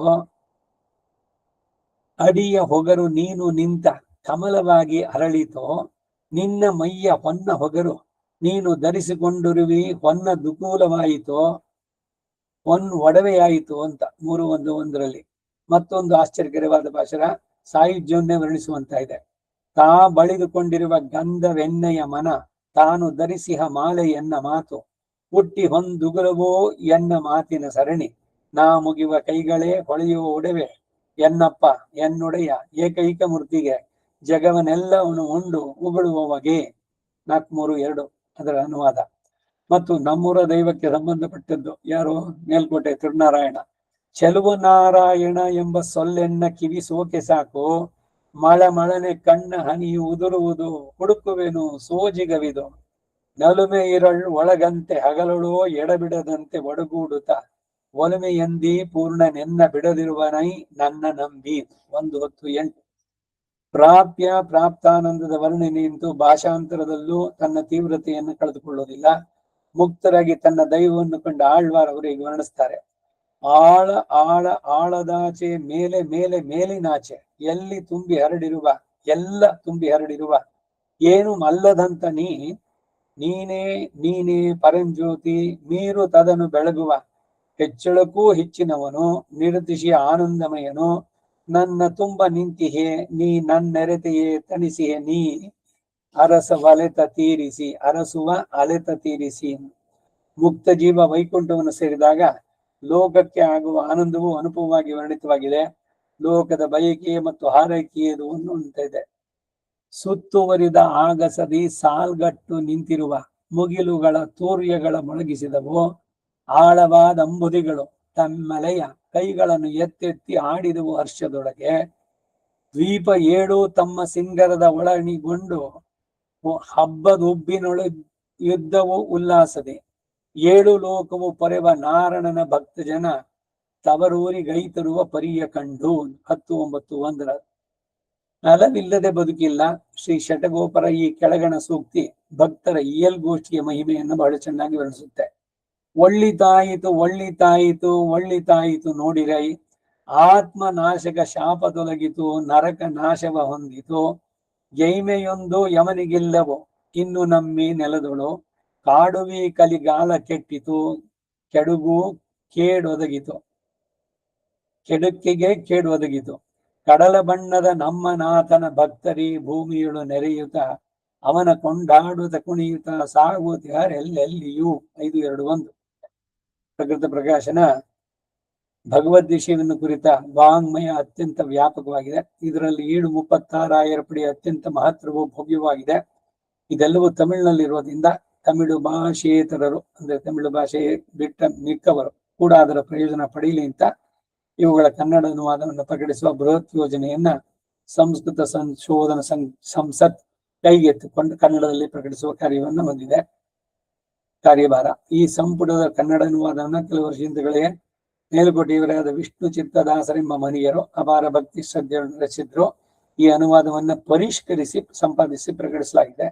ಮೂಲ ಪಾಠವನ್ನು ಬಹುತೇಕ ಉಳಿಸಿಕೊಂಡು ಅಲ್ಲಲ್ಲಿ ಅವಶ್ಯವಾದ ಬದಲಾವಣೆ ಮಾಡಲಾಗಿದೆ. ಈ ಅನುವಾದವನ್ನು ಸಂಪಾದಿಸುವಾಗ ಕೆಳಗಂಟೆ ಯೋಜನೆಗಳನ್ನು ಹಮ್ಮಿಕೊಂಡು ಪರಿಸಲಾಗಿದೆ. ಮೂಲ ಪಾಶುರ ಕನ್ನಡ ಲಿಪಿನಲ್ಲಿ ಪ್ರತಿಪದಾರ್ಥ 7:36 ಪಡಿ ಮೂಲ ಕನ್ನಡ ಲಿಪಿಯಲ್ಲಿ ಕೆಲವು ಭಾಗಗಳು ಬಿಟ್ಟು ಹೋಗಿದ್ದಾಗ ಅವುಗಳನ್ನು ಗುರ್ತಿ ಸೇರಿಸಲಾಗಿದೆ. ಮೂಲ ಗ್ರಂಥದಲ್ಲಿ ಕೊಟ್ಟಿರುವ ಪ್ರಮಾಣ ವಾಕ್ಯಗಳನ್ನು ಅನುವಾದದಲ್ಲಿ ಹಾಗೆ ಉಳಿಸಿಕೊಳ್ಳಲಾಗಿದೆ. ಕನ್ನಡ ಅನುವಾದದಲ್ಲಿ ಕಂಡುಬಂದ ಶಿಥಿಲ ಭಾಷಾ ಪ್ರಯೋಗಗಳನ್ನು ಸಾಧ್ಯವಾದ ಮಟ್ಟಿಗೆ ಪರಿಷ್ಕರಿಸಿದೆ. ಮೂಲದ ಭಾವಕ್ಕೆ ಕನ್ನಡ ಅನುವಾದವು ಸರಿ ಹೊಂದಿಕೊಳ್ಳುವಂತೆ ಎಚ್ಚರಿಕೆ ವಹಿಸಲಾಗಿದೆ. ನಮ್ಮ ಸಂಸ್ಥೆ ಹಿಂದೆ ಸಂಶೋಧನಾ ಕಾರ್ಯನಿರತ ಉಭಯ ವೇದಾಂತ ನರಸರಾಜ ಭಟ್ ಅವರು ಸಂಪಾದನಾ ಕಾರ್ಯದಲ್ಲಿ ಬಹಳಷ್ಟು ಶ್ರಮ ವಹಿಸಿ ಕಾರ್ಯವನ್ನು ನೆರವೇರಿಸಿಕೊಟ್ಟಿದ್ದಾರೆ. ಅವರಿಗೆ ಸಂಸ್ಥೆಯ ಆಧಾರವಾಗಿದೆ. ಈ ಪುಸ್ತಕ ಪ್ರಕಟಣೆ ಮೈಸೂರಿನ ಕೇಂದ್ರ ಸರ್ಕಾರದ ಕೇಂದ್ರೀಯ ಭಾಷಾ ಸಂಸ್ಥಾನ ಆರ್ಥಿಕ ಸಹಾಯ ಮಾಡಿದೆ. ಅವರಿಗೂ ಸಂಸ್ಥೆಯ ಆಧಾರಿಯಾಗಿದೆ. ಹಾಗೆ ತಮಿಳಿನ ಭಾಗಗಳನ್ನು ಪರಿಷ್ಕರಿಸಿ ತಿದ್ದುಪಡಿ ಮಾಡಿಕೊಟ್ಟಂತ ಉಭಯ ವೇದ MD ರಂಗರಾಜನ್ ಅವರಿಗೂ ಸಂಸ್ಥೆ ಆಧಾರಿಯಾಗಿದೆ. ಈ ಗ್ರಂಥ ಸಂಪಾದನಾ ಕಾರ್ಯಕ್ಕೆ ಪ್ರೋತ್ಸಾಹ ಕೊಟ್ಟು ಮಾರ್ಗದರ್ಶನ ಮಾಡಿ ಸಂಸ್ಥೆಯ ನಿರ್ದೇಶಕ ಹಾಗೂ ಜಂಟಿ ಕಾರ್ಯದರ್ಶಿಗಳು ಜಾಯಿಂಟ್ ಸೆಕ್ರೆಟರಿ ಡಾಕ್ಟರ್ ಭಾಷ್ಯಂ ಸ್ವಾಮೀಜಿಯವರಿಗೆ ಕೃತಜ್ಞತೆಗಳು. ವಿದ್ವಾಂಸರಾದ NS ಆನಂದ ಆಳ್ವಾರ್ ಹಾಗೂ AS ಪಾರ್ಥಸಾರಥಿ ಅವರಿಗೂ ಕೃತಜ್ಞತೆ. ಸಂಸ್ಕೃತ ಆಡಳಿತ ವರ್ಗದ ಕುಲಸಚಿವರಾದ S ಕುಮಾರ್ ಅವರಿಗೂ, ಸಿಬ್ಬಂದಿ ವರ್ಗದ DTP ವಿಭಾಗದ ಚವರೇಗೌಡರು ಮತ್ತು ಶ್ರೀಮತಿ MD ಭಾರತಿ, ಮುಖ್ಯ ಪಾಠ ವಿನ್ಯಾಸ HS ಹನುಮಂತರಾವ್, ಮೈಸೂರಿನ ಲೋಕೇಶ್ ಅವರ ಮುದ್ರಣಾಲಯ, ಎಲ್ರಿಗೂ ಇದು ಅಂತ ಸಂಪಾದಕರಾದ ನಾರಾಯಣ್ ಅವರ ಮಾತುಗಳು. ಈಗ ನೇರವಾಗಿ ವಿಷಯಕ್ಕೆ ಬರೋಣ. ಇದು ಒಂದ್ಸಲಿ ಆಗಿದೆ, ಇನ್ನೊಂದ್ಸಲಿ ರಿಪಿಟೇಷನ್. ಶ್ರೀಮತಿ ರಾಮಾನುಜಾಯ ನಮಃ. ಆಳ್ವಾರೆಂಬಿರುಮಾನಾರ್ಜಿಯ ತಿರುಗೇಶನಂ. ಕ್ಷಮಿಸಿ ಮಾಮ, 4ನೇ ಪುಸ್ತಕ ಬಂದಿದೆ ಅಂತ ಬರ್ದೇ ಇಲ್ಲ, ಸಿಕ್ಕಿಲ್ಲ ನಮ್ಗೆ. ಯಾಕೆ 4ನೇ ಪುಸ್ತಕ ಬಂದಿದೆ? ಮಧು ಅವ್ರಿಗೆ ಹೇಳಿ ತಂದ್ಕೊಡ್ತಾರೆ. ಹೇಳಾಗಿತ್ತು, ಅವತ್ತು ಕಳಿಸ್ತೀನಿ, ಒಟ್ಟಿಗೆ ತಗೊಂಡ್ಬರ್ತೀನಿ ಅಂತ ಹೇಳಿ. ಹೌದು, 4 ಮತ್ತು 7ನೇದು ಬಂದಿದೆ ಅಂತ ಇವಾಗ. ಹೌದಾ? ಅದೇ ಈಗ ನಾವು ಮೊದಲು 5, 6 ಇದೆ, 1, 2, 3 ಇದೆ, 5, 6 ಇದೆ. ಇಲ್ಲ, 4 ಕೂಡ ಆಗಿದೆ. ಆ 4ನೇ ಪುಸ್ತಕನ ಇವಾಗ ಇಟ್ಕೊಂಡಿರೋದು ನಾನು. ಅದಕ್ಕೆ ಅದು ಬಿಟ್ಟು ಮತ್ತೆ ಮೊದಲನೇ ಶುರು ಮಾಡಿದೆ. ಅದೇ ಮದುವರೆಗೆ ಹೇಳಾಗಿದೆ, ಬಂದು ಹೇಳ್ತೀನಿ, ದುಡ್ಡು ಕಳ್ಸ್ಬಿಡ್ತೀನಿ ಅಂದ್ರೆ ಬೇಡ, ನಾವು ಹೇಳ್ತೀನಿ ಅಂದ್ರು. ಅದಕ್ಕೆ ಯಾವಾಗ ತರ್ತು ನೋಡೋಣ. ಹಾಗಾದ್ರೆ ಇಲ್ಲ, ಬರುತ್ತೆ. ಸರಿ ಮಾಮ. ಹಾ, ಪ್ರಪನ್ನ ಜನ ಕೂಟಸ್ಥರಾன நம்மாழ்வார் திருவாய் மலர்ந்தருளிய திருவாய்மொழியின் வியாக்கியானம் 7:36 படி பகவத் விஷயம் விடக்கு திருவீதி பிள்ளை அருளி செய்த 4ஆம் பத்து முதல் திருவாய்மொழி ஒரு நாயகமாய் பிரவேசம். துவயத்தில் உத்தரகண்டார்த்தத்தை அருளி செய்தார். கீழ் 3 பத்தாலும் இனிமேல் 3 பத்தாலே அதில் பூர்வ கண்டார்த்தத்தை அருளி செய்கிறார். கீழ் 3 பத்தாலும் சொன்ன புருஷார்த்தத்துக்கு உபாயத்தை அடியிலே அறுதியிடுகிறார். இவ்வடி அறியாதார் இரே உபாயாந்தரங்களாயிர விலக்கடிகளில் போகிறவர்கள் இவர்க்கு நிரவதிக பிரீத்தியோடையிரே கீழில் திருவாய்மொழியில் சென்றது தாமும் குறைவற்று பத்தினார். குறையும் தீர்க்கவல்லார் ராம்படியாய் இருந்தார். கீழ் சம்சாரிகளை பார்த்து நீங்கள் பத்தின விஷயங்கள் தன்னிதான பின்பு அவத்தை விட்டு சுயப்பத்தியை பத்துங்கோள் என்று ಪರೋಪದೇಶ ಪ್ರವೃತ್ತರಾಗಿದ್ದಾರೆ. ಕನ್ನಡ ಅನುವಾದ. ದ್ವಯ ಎಂಬ ಮಂತ್ರ ರತ್ನದ ಉತ್ತರ ಖಂಡಾರ್ಥವನ್ನ ಮೊದಲಿನ 3 ಶತಕಗಳಲ್ಲಿ ಅನುಗ್ರಹಿಸಿದ್ದಾರೆ. ಇನ್ನು ಮುಂದಿನ 3 ಶತಕಗಳಲ್ಲಿ ಅದರ ಪೂರ್ವ ಖಂಡಾರ್ಥವನ್ನು ಅನುಗ್ರಹಿಸ್ತಾರೆ. ಹಿಂದಿನ 3 ಶತಕಗಳಲ್ಲಿ 1, 2, 3 ಅದರಲ್ಲಿ ಪ್ರತಿಪಾದಿತವಾದ ಪುರುಷಾರ್ಥವನ್ನ ಪಡೆಯುವ ಉಪಾಯವನ್ನ ಈ ತಿರುವಾಯಿಮೊಳಿಯಲ್ಲಿ ಅನುಗ್ರಹಿಸ್ತಾರೆ. ಈ ತಿರುವಾಯಿಮನ್ನ ಅರಿಯದವರಲ್ಲವೇ ಉಪಾಯಾಂತರಗಳೆಂಬ ದುರ್ಮಾರ್ಗದಲ್ಲಿ ಸಂಚರಿಸುವವರು ಇದನ್ನು ತಿಳಿದ್ರೆ ಧನ ಧಾನ್ಯ ಪಶು ಉಪಾಯಾಂತರಗಳು ಅದಕ್ಕೆ ಹೋಗೋದಿಲ್ಲ ಅಂತಾರೆ. ಹಿಂದಿನ ತಿರುವಾಯಿಮೊಳಿ ಹಿಂದಿನ ದಶಕ ಹೊರಹೊಮ್ಮೆ ಇದ್ದು ಇವರಿಗೆ ಉಂಟಾದ ನಿರವಧಿಕ ಪ್ರೀತಿ ವಿಶೇಷದಿಂದ ಅಲ್ಲಿ ತಮಗೆ ಯಾವ ಕೊರತೆಯೂ ಇರಲಿಲ್ಲ. ಆಶ್ರಯಿಸಿದ ಕೊರತೆಯನ್ನು ತೀರಿಸುವಂತಿದ್ರು. ಈ ದಶಕದಲ್ಲಿ ನೀವು ಆಶ್ರಯಿಸಿದ ವಿಷಯಗಳು ಕ್ಷುದ್ರವಾದದ್ದು ಅಂತ ತಿಳಿದ ಮೇಲೆ ಅವುಗಳನ್ನು ಬಿಟ್ಟು ಶ್ರೀಯಃಪತಿಯಾದ ಶ್ರೀಮನ್ ನಾರಾಯಣನನ್ನು ಆಶ್ರಯಿಸಿ ಎಂದು ಸಂಸಾರಿಗಳನ್ನು ಕುರಿತು ಪರೋಪದೇಶದಲ್ಲಿ ತೊಡಗಿದ್ದಾರೆ. வீடுமின் முத்தத்திலும் பரோபதேசம் பண்ணினார். சொன்னால் விரோதத்திலும் பரோபதேசம் பண்ணினார். இத்திருவாய்மொழியும் பரோபதேசமாய் இருந்தது. இவை எல்லாவற்றிலும் எல்லா அர்த்தங்களும் உண்டேயாகிலும் ஒன்றுக்கு ஓர் அர்த்தத்திலே நோக்காயிருக்கும். வீடுமின் முத்தத்தில் இதர விஷய வைராக்கிய பூர்வகமாக பகவத் பக்தியை பண்ணுங்கோள் என்றார். சொன்னால் விரோதத்தில் பகவதர்க்கமான கரணங்களை கொண்டு பிறரை ஸ்துதியாதே சர்வேஸ்வரனை ஸ்துதிக்க பாருங்கோள் என்றார். இதில் இவர்கள் தான் இதர ஸ்தோத்திரம் பண்ணுகிறது சில பிரயோஜனத்துக்காக ஆயிருக்கும் இரே என்று அவற்றினுடைய அல்ப அஸ்திரத்வாதி தோஷபூயஸ்தையை அருளி செய்கிறார். ஐஸ்வர்யம் அல்ப அஸ்திரத்வாதி தோஷத்தை உடைத்தாகையாலே தன்னிது ஆத்மலாபம் அபுருஷார்த்தமாய் கொண்டு நிலை நிற்கும் ஆகையாலே தன்னிது. இப்படி ஐஸ்வர்ய கைவல்யங்களுக்கு உண்டான தன்மையை சொல்லி சர்வேஸ்வரனாகிறான், சமஸ்த கல்யாண குணாத்மகனாய் சர்வாபேட்சித பிரதனாய் இருப்பான் ஒருவன் ஆன பின்பு அவத்தை விட்டு பகவத் பஜனம் பண்ணு பாருங்கோள் என்று இங்கனே பகவத் சமாசிரயத்துக்கு உண்டான நன்மையை ಉಪಪದಿಯಾ ನಿಂದುಕೊಂಡು ಪರೋಪದೇಶ ಪ್ರವೃತ್ತರಾಯಿರಾರ್. ಇದರ ಕನ್ನಡ ಅನುವಾದ. ವೀಡುಮಿನ್ ಮುತ್ತವಂ ಎಂಬ ದಶಕದಲ್ಲಿಯೂ ಪರೋಪದೇಶ ಮಾಡಿದ್ರು. ಮೊದಲಿನ ಪತ್ತು, ಎರಡನೇ ಪತ್ನಲ್ಲಿ ಸೊನ್ನಾಲ್ ವಿರೋಧಮಿದು ಆ ದಶಕದಲ್ಲೂ ಪರೋಪದೇಶ ಮಾಡಿದ್ರು. ಈ ತಿರುವಾಯಿಮೊಳಿಯು ಪರೋಪದೇಶ ರೂಪವಾಗಿದೆ. ಇವುಗಳಲ್ಲಿರುವ ವ್ಯತ್ಯಾಸ ಏನು? ಇವೆಲ್ಲದರ ಎಲ್ಲ ಅರ್ಥಗಳಿದ್ರು ಕೂಡ ಒಂದೊಂದು ದಶಕ್ಕೆ ಒಂದೊಂದು ಅರ್ಥ ವಿಶೇಷದಲ್ಲಿ ದೃಷ್ಟಿ.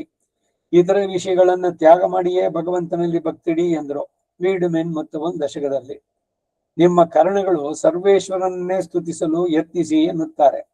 ಶೊನ್ನಾಲ್ ವಿರೋಧಮಿದು ದಶಕದಲ್ಲಿ ಈ ಸಂಸಾರಿಗಳು ಇತರರನ್ನ ಸ್ತುತಿಸುವುದು ಕೆಲವು ಫಲಗಳನ್ನ ಅಪೇಕ್ಷಿಸಿ ಅಲ್ಲವೇ? ಆ ಫಲಗಳಾದ್ರೂ ಅಲ್ಪವಾದದ್ದು, ಚಿರಸ್ಥಾಯಿಗಳು ಅಲ್ಲ ಎಂದು ಕ್ಷುದ್ರವಾದ ಫಲಗಳಲ್ಲಿರುವ ದೋಷ ಬಾಹುಳ್ಯವನ್ನ ಈ ದಶಕದಲ್ಲಿ ಹೇಳ್ತಾರೆ. ಐಶ್ವರ್ಯವು ಅಲ್ಪ ಮತ್ತು ಅಶಾಶ್ವತ ಎಂಬ ದೋಷಗಳಿಂದ ಒಳಗೊಂಡಿರುವುದು, ಅದು ಕ್ಷುದ್ರವಾದದ್ದು. ಆತ್ಮಲಾಭ, ತನ್ನ ಆತ್ಮಾನುಭವವನ್ನೇ ಮಾಡುತ್ತಾ ಆನಂದಿಸುವ ಕೈವಲ್ಯ ಎಂಬ ಪುರುಷಾರ್ಥವಾದ ಮೋಕ್ಷ ಪ್ರಾಪ್ತಿ ಉಂಟಾಗದು. ಬರೀ ಆತ್ಮಲಾಭದಲ್ಲಿ ಇದ್ರೆ ಅದು ಕ್ಷುದ್ರವೇ. ಈ ರೀತಿ ಐಶ್ವರ್ಯ ಕೈವಲ್ಯಗಳಿಗೆ ಇರುವ ಕ್ಷುದ್ರತೆಯನ್ನು ವಿವರಿಸಿ ಸರ್ವೇಶ್ವರನು ಸಮಸ್ತ ಕಲ್ಯಾಣ ಗುಣಗಳಿಗೂ ಆಕರ, ಆಶಿಸಿದ ಎಲ್ಲಾ ಫಲಗಳನ್ನು ಕೊಡುವವನು. ಆದ ಕಾರಣ ಐಶ್ವರ್ಯ ಕೈವಲ್ಯಗಳನ್ನ ಬಿಟ್ಟು ಭಗವಂತನನ್ನು ಭಜಿಸಲು ಪ್ರಯತ್ನಿಸಿ ಎಂದು ಈ ರೀತಿ ಭಗವತ್ ಸಮಾಶ್ರಯಣಕ್ಕಿರುವ ಮಹತ್ವವನ್ನ ವಿವರಿಸುತ್ತಾ ಪರೋಪದೇಶದಲ್ಲಿ ತೊಡಗುತ್ತಾರೆ. இவர்தாம் சம்சாரிகள் தாந்தராய் வந்து எங்களுக்கு ஹிதம் சொல்ல வேணும் என்ன சொல்லுகிறார் அன்றே. பிராட்டியும் ஸ்ரீ விபீஷணாழ்வானும் ராவணனை நோக்கி ஹிதம் சொன்னா போல இருப்பதொன்றிலே பிரதீப்தம் சரணம் யதா வெந்தத்ர கிரகத்திலே ஒரு கம்பாயிலும் கிடைக்குமோ என்று ಅವಿಕಪ್ಪಾರ್ಪಾರೈ ಪೋಲೆ.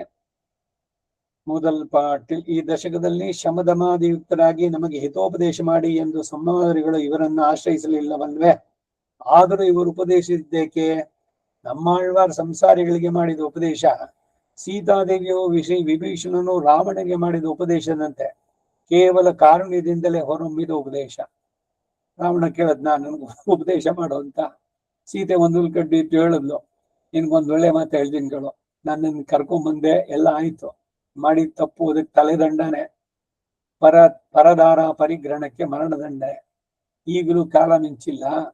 ಅವನು ಸರ್ವಲೋಕ ಶರಣ್ಯರಾದ ರಾಮನ ಮಿತ್ರತ್ವವನ್ನು ಮಾಡ್ಕೋ, ನೀನು ಉದ್ಧಾರ ಆಗ್ತೀಯ, ನಿನ್ ಲಂಕೆನೂ ಉದ್ಧಾರ ಆಗತ್ತೆ, ಎಲ್ಲ ರಾಕ್ಷಸರ ಒಳಿತು ಆಗತ್ತೆ, ನೀನು ಮುಖಂಡ, ನೀನು ರಾಜ ಅಂತ ಸೀತೆ ಹೇಳಿದಂತೆ. ವಿಭೀಷಣ, ಅಣ್ಣ ನೀನೆಲ್ಲ ತಿಳಿದಿದ್ದೀಯಾ, ಆದ್ರೂ ನೋಡು ಇದು ತಪ್ಪಿದು ಅಂತ ಅವನು ಹೇಳ್ದಂತೆ. ಹಾಗೆ ಕಾರುಣ್ಯದಿಂದ ಹೇಳಿದ್ರು ಅಂತಂದ್ರೆ ಇಲ್ಲಿ ಪ್ರದೀಪ್ತಂ ಶರಣಮ್ಯತ, ಹತ್ತಿ ಉರಿಯುತ್ತಿರುವ ಮನೆಯಲ್ಲಿ ಒಂದು ಕೋಲಾದರೂ ದೊರಕುವುದೋ ಎಂಬ ಆಸೆಯಿಂದ ಅದನ್ನು ಆರಿಸಲು ಪ್ರಯತ್ನಿಸುವವರಂತೆ ಸ್ಥಿತಿ. ಐಹಿಕವಾದದ್ದು ನಮಗೆ ಪ್ರಧಾನ. ಏನೇ ಹೇಳಿದ್ರು ಕೂಡ ಆತ್ಮದ ಉದ್ಧಾರ ಶರೀರ ಬಿಟ್ಟ ಮೇಲ್ತಾನೆ. ಶರೀರದಲ್ಲಿ ಇರ್ಬೇಕಾದ್ರೆ ಸೌಖ್ಯವಾಗಿರ್ಬೇಕಲ್ಲ, ಅದಕ್ಕಾಗಿ ಅದೇ ಪ್ರಧಾನವಾಗಿ ಕಾಣಿಸುತ್ತೆ ನಮಗೆ. ಇವೆಲ್ಲ ಅಲ್ಪ ಅಸ್ಥಿರ ಎಲ್ಲ ಹೇಳಿದ್ರು ಕೂಡ ಹೋಗುತ್ತೋ ಬೈಕೆ. ಆರೋಗ್ಯ ಚೆನ್ನಾಗಿರ್ಬೇಕು, ದೃಢವಾಗಿರ್ಬೇಕು, ಎಲ್ಲರಿಗಿಂತ ಉತ್ತಮವಾದ ಬಾಳು ನಾವು ಬಾಳ್ಬೇಕು. ಲೋಕದಲ್ಲಿ ಧನ ಧಾನ್ಯ ಪಶು ಸಂಪತ್ತು ಮಕ್ಕಳು ಮೊಮ್ಮಕ್ಕಳು ಎಲ್ಲರೊಂದಿಗೆ ಇದೆಲ್ಲ ಸಹಜವಾಗಿ ಬಯಸುವಂಥದ್ದು. ಅದು ಇದೆಲ್ಲ ಶಾಶ್ವತವೋ ಹಿಂದಿಂದ ಎಲ್ಲ ನೋಡಿದ್ರು ಕೂಡ ಎಷ್ಟೇ ಆದ್ರೂ ಕೂಡ ಇಲ್ಲಿನ ಬಾಳು ಇಲ್ಲಿನ ಸೌಖ್ಯ ಅನ್ನೋದೇ ಪ್ರಧಾನವಾಗಿ ಕಾಣಿಸುತ್ತೆ ನಮಗೆ. ಅದನ್ನ ಬಿಟ್ಟು ಅವನನ್ನ ಆಶ್ರಯಿಸಬೇಕು ಅನ್ನೋದು ಆಳ್ವಾರವರ ಸಂದೇಶ. முதல் பாட்டில் சார்வபௌமராய் போன்ற ராஜாக்கள் அந்த ராஜஸ்ரீயை இழந்து இறந்த ஜீவிக்க வேணும்படி துர்கதராவர்கள் ஆன பின்பு ஸ்ரீவத்சவக்ஷா நித்யஸ்ரீஹி என்கிறபடியே நித்யஸ்ரீயான சர்வேஸ்வரனை பத்தப்பாருங்கோள் என்கிறார். ಸಾರ್ವಭೌಮರಾಗಿದ್ದ ರಾಜರು ಆ ರಾಜಲಕ್ಷ್ಮಿಯನ್ನ ಕಳೆದುಕೊಂಡು ಭಿಕ್ಷೆ ಬೇಡಿ ಜೀವಿಸುವಂತೆ ದರಿದ್ರರಾಗ್ತಾರೆ. ಹಾಗಿರುವಾಗ ಶ್ರೀವತ್ಸವಕ್ಷ ನಿತ್ಯಶ್ರೀ ಎಂದು ಪ್ರಸಿದ್ಧನಾಗಿ ನಿತ್ಯಶ್ರೀಯಾದ ಸರ್ವೇಶ್ವರನ್ನ ಆಶ್ರಯಿಸಲು ಪ್ರಯತ್ನಿಸಿ ಅಂತ ಹೇಳ್ತಾರೆ. ஒரு கமாய் ஓட உலகுடனாண்டவர் கருணாய் கவர்ந்த காலர் சிதகிய பானையர் பெருநாடு காண இம்மையிலே பிச்சை தாம் கொள்வர் ತಿರುನಾರಣಂತಾಳ್ ಕಾಲಂ ಪೆರ ಚಿಂದಿತ್ತು ಉಯಿಮಿನೋ. ಪ್ರತಿಪದಾರ್ಥ ವರುಣಾಯಗಮಾಯ್ ಮಂಡಲಾಧಿಪತಿ ರೂಪವಾದ ಏಕಚಕ್ರಾಧಿಪತ್ಯವನ್ನು ಪಡೆದು ಓಡ ಬಹುಕಾಲ ನಡೆಯುವಂತೆ ಉಲಹುಡನ್ ಲೋಕದೊಂದಿಗೆ ಸೇರಿ ಆಂಡವರ್ ರಾಜ್ಯ ಪರಿಪಾಲನೆ ಮಾಡಿದವರು. ಆ ಐಶ್ವರ್ಯ ನಷ್ಟವಾದ ಮೇಲೆ ಲಜ್ಜೆಯಿಂದ ರಾತ್ರಿ ಕಾಲದಲ್ಲಿ ಭಿಕ್ಷಾರ್ಥಿಗಳಾಗಿ ಕರುನಾಯ್ ಕರಿ ನಾಯಿಯಿಂದ ಕವರಿಂದ ಕಚ್ಚಲ್ಪಟ್ಟಂತಹ ಕಾಲು ಉಳ್ಳವರಾಗಿ ಶಿದಹಿಯ ಒಡೆದು ಎಸೆಯಲ್ಪಟ್ಟ ಪಾನೆಯರ್ ಮಡಕೆ ಚೂರನ್ನು ಕೈಯಲ್ಲಿ ಹಿಡಿದವರಾಗಿ ಪೆರುನಾಡು ಮಹಾಪೃಥ್ವಿಯಲ್ಲಿ ಇರುವ ಎಲ್ಲರೂ ಕಾಣುವಂತೆ ಇಮ್ಮೈಲೆ ಈ ಜನ್ಮದಲ್ಲೇ ಪಿಚ್ಚೈ ಭಿಕ್ಷೆಯನ್ನ ತಾಮ್ ಲಜ್ಜೆಯನ್ನು ಬಿಟ್ಟು ತಾವೇ ಬೇಡಿಕೊಳ್ಳುವ ಸ್ವೀಕರಿಸ್ತಾರೆ. ಎಲ್ಲರ ಮುಂದೆ ಇವನು ಏಕಚಕ್ರಾಧಿಪತ್ಯ, ಅವನೇ ಇಡೀ ಭೂಮಂಡಲಕ್ಕೆ ಅಧಿಪತಿಯಾದವನು. ಎಲ್ಲರೂ ಗುರುತಿಸ್ತಾರೆ ಅವನು ರಾಜ. ಅವನ್ಗೆ ಎಲ್ಲ ರಾಜ್ಯದ ಇದು ಹೋಯ್ತು, ಅವನ ರಾಜ್ಯ ಪದವಿನೂ ಹೋಯ್ತು, ಎಲ್ಲ ಮಡಿಕೆ ಚೂರು ಇಟ್ಕೊಂಡು ತುಂಬಾ ಹಸುವಾಗಿದೆ, ಏನಾರು ಒಂಚೂರು ಕೊಡಿ ಅಂತ ಆ ಸ್ಥಿತಿಗೆ ಬಂದ. ಚಿನ್ನದ ತಟ್ಟೆನಲ್ಲಿ ತಿಂತಾ ಇದ್ದವನು ಇವತ್ತು ನಾಳೆ ಬೆಳಗ್ಗೆ ಭಿಕ್ಷದ ಪಾತ್ರೆ ಹಿಡಿದು ಬರ್ಬೇಕು. ಇವೆಲ್ಲ ಅಲ್ಲ ಹಿಂದೆ ನೋಡದಂತೆ. ಅದರಿಂದ ಲಜ್ಜೆಯನ್ನು ಬಿಟ್ಟು ತಾವೇ ಬೇಡಿ ಸ್ವೀಕರಿಸ್ತಾರೆ. ಹೊಟ್ಟೆ ಹಸುವು ಯಾರಿಗಾದ್ರೂ ತಡೆಯುತ್ತೇನು? ರಾಜನಾದ್ರೇನು, ಸೇವಕ ಇದಾದ್ರೇನು, ಹಸುವು ಎಲ್ರಿಗೂ ಇರುವಂತಹದ್ದು.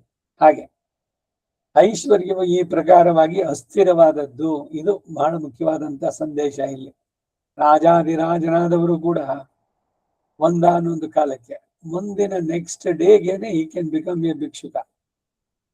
ತಿರುನಾರಾಯಣನ್ ನಿತ್ಯಶ್ರೀ ವಿಶಿಷ್ಟನಾದಂತ ನಾರಾಯಣನ ಪಾದಗಳನ್ನ ಕಾಲಂಪೆರ ಕಾಲ ವಿಳಂಬ ಇಲ್ಲದಂತೆ ಶೀಘ್ರವಾಗಿ ನಿಧಾನಕ್ಕೆ ಮಾಡಿದ್ರಾಯ್ತು ಅನ್ನುವಂತ ಮನಸ್ಸನ್ನ ಬಿಟ್ಟು ಚಿಂತಿತ್ತು, ಧ್ಯಾನ ಮಾಡಿ ಚಿಂತಿಸಿ ಉಯಿಮಿನೋ ಉಜ್ಜೀವಿಸಿರಿ.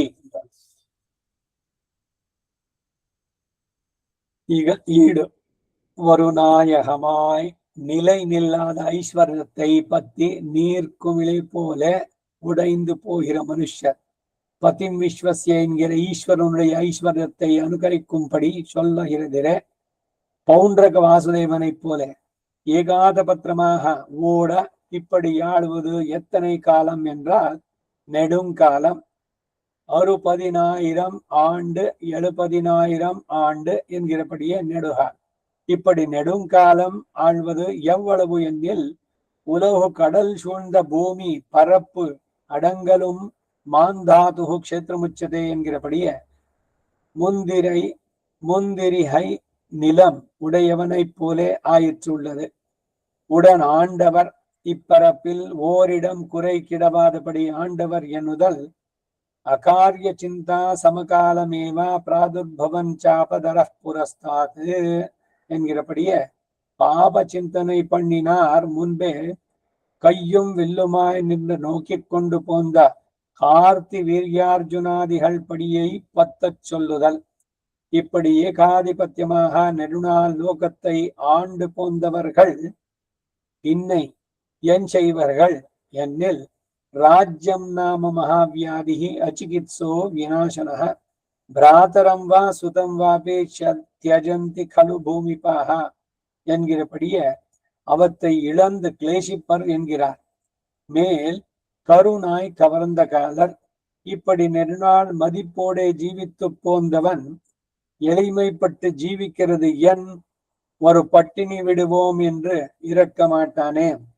ஜீவிக்கியல் உண்டான நசியாலே பிக்ஷை பண்ண பார்க்கும் முன்பு குறைவர ஜீவித்து போந்தவன் ஆகையாலே பலர்கான வெளியில் புறப்பட மாட்டானே. நில நாளில் இருட்டு புரைகளிலும் இருட்டு நாளிலும் ஆயிற்று புறப்படுவது. இருள் ஓர் இடத்திலே திரண்டா போல கருத்த நாய்கள் கிடக்கும். அதறியாதே அவற்றின் வாயிலே காலையிடும். அவை கடிக்கம் கருநாய் கருமை சீற்றமாய் வெட்டியவென்னுமாம் கருநாய் கருவை உடைத்தான் நாய் குட்டியிட்ட நாய் என்றும் குட்டியை காத்து கிடிக்கிறதாகையாலே அதற்கும் ஏதேனும் தீங்கு வருகிறதோ என்று கண்டாரை ஓடி கடுக்குமே. அத்தை சொல்லுதல் காலர் வீர களலிட்ட கால் என்றே முந்து நிரூபிப்பது இப்போதை நான் நாய் ಕಡಿತ ಕಾಲ್ ಎಂದ್ರಾಯಿತೆ சொல்லுவது. ಇದಿಷ್ಟಕ್ಕೆ ನೋಡೋಣ. ಇನ್ನು ಮುಂದೆ ಇದೆ. ವರುನಾಯಕಮಾಯ್ ಚಂಚಲವಾದ ಐಶ್ವರ್ಯವನ್ನೇ ಅರಸಿ ಕ್ಷಣಕಾಲದಲ್ಲಿ ಒಡೆಯುವ ನೀರ ಮೇಲನ ಗುಳ್ಳೆಯಂತಿರುವ ಮನುಷ್ಯರು ನಿಲೆಯಿಲ ಮನ್ನುಯಿರ ಕೆಹಳ್ ಮಿಂಚಿನಂತೆ ಅಂತ. ಅಥವಾ ಈ ಚಿಕ್ಕ ಹಳ್ಳಿಗಳಲ್ಲಿ ಸಣ್ಣ ಕಾಲುವೆಗಳು ಅಲ್ಲಿಂದ ಚಿಕ್ಕದಾಗಿ ನೀರು ಹೋಗೋದಕ್ಕೆ ಮಾಡಿರ್ತಾರೆ. ಸ್ವಲ್ಪ ಎತ್ತರದಿಂದ ಕೆಳಗೆ ನೀರಿನ ಗುಳ್ಳೆಗಳು ಉಂಟಾಗತ್ತೆ. ಅದು ಗುಳ್ಳೆ ಎಷ್ಟು ದೂರ ಬರುತ್ತೆ, ಅಲ್ಲೇ ಎಲ್ಲೋ ಪಟ್ ಅಂತ ಉಡಿಯುತ್ತೆ. ಹಾಗೆ ನೀರಿನ ಗುಳ್ಳೆ ಸಂಸಾರ ಸುಖವಿದು ನೀರಿನ ಗುಳ್ಳೆ ಕಂಸಾರಿನ ತನ ನುಡಿ ನುಡಿ ನಮ್ಮ ಕೃಷ್ಣನ ಚರಣವ ಹಿಡಿ ಹಿಡಿ ಹಿಡಿ ನಮ್ಮ ರಂಗನ ಚರಣವ ಹಿಡಿ ಹಿಡಿ ಅಂತ ಭಜನೆಯಲ್ಲಿ ಈ ಸಂಸಾರ ಅನ್ನುವಂಥದ್ದು ಅಥವಾ ಮನುಷ್ಯನ ಬಾಳು ಎಷ್ಟು ಕ್ಷಣಿಕ ಅನ್ನೋದನ್ನ ಹೇಳ್ತಾ ಇದೆ. 100 ವರ್ಷ ಅನ್ನೋದು ಎಷ್ಟೇ ಕ್ಷಣಗಳಲ್ಲಿ ಮಿಂಚಿನಂತೆ ಆಗೋಯ್ತು. ನಿಲೆ ಇಲ್ಲ ಮನ್ ಉಯಿರ್ ಹಾಗೆ ಪತಿಂ ವಿಶ್ವಸ್ಯ ಜಗತ್ತಿನ ಒಡೆಯ ಎಂಬ ಈಶ್ವರನ ಐಶ್ವರ್ಯವನ್ನ ಅನುಕರಿಸುವ ರೀತಿಯನ್ನು ಹೇಳಲಾಗಿದೆ. ಪೌಂಡ್ರಕ ವಾಸುದೇವನಂತೆ ಏಕಛತ್ರಾಧಿಪತಿಯಾಗಿ ಓಡ ಈ ರೀತಿ ಆಳಿದ್ದು ಎಷ್ಟು ಕಾಲ ಅಂದ್ರೆ, ಈ ಪೌಂಡ್ರಕ ವಾಸುದೇವ ಅವನ ಜೊತೆಗೆ ಅವನ ಮಂತ್ರಿಗಳು ಇವರೆಲ್ಲ ಸೇರ್ಕೊಂಡು ನೀನೇ ಸಾಕ್ಷಾತ್ ವಾಸುದೇವ, ಅವನಲ್ಲ ಯಾರು ಕೃಷ್ಣ ಅಂತ ಹೇಳ್ಕೊಳ್ತಾನೋ ಅಂತ ಹೇಳಿ ಅವನು 2 ಕೈಗೆ 2 ಕೈ ಕಟ್ಕೊಂಡ್ಬಿಟ್ಟಿದ್ದ. ಅವನು ಒಂದ್ರಲ್ಲಿ ಶಂಖ ಚಕ್ರ ಹಿಡ್ಕೊಂಡು ನಾನೇನೆ. ಅದಕ್ಕೆ ಅವನು ಪೌಂಡ್ರಕ ವಾಸುದೇವ. ಏನಾಯ್ತ ಒಂದು ಕತೆಗೆ ಅದನ್ನ ಹೇಳ್ತಾ ಇದ್ರಲ್ಲಿ ಪೌಂಡ್ರಕ ವಾಸುದೇವನಂತೆ. ಈ ರೀತಿ ಆಳಿದ್ದು ಎಷ್ಟು ಕಾಲ ಅಂದ್ರೆ ಬಹಳ ಕಾಲದವರೆಗೆ 60,000 ವರ್ಷಗಳು 70,000 ವರ್ಷಗಳು ಮತ್ತೆ ದೀರ್ಘಕಾಲ.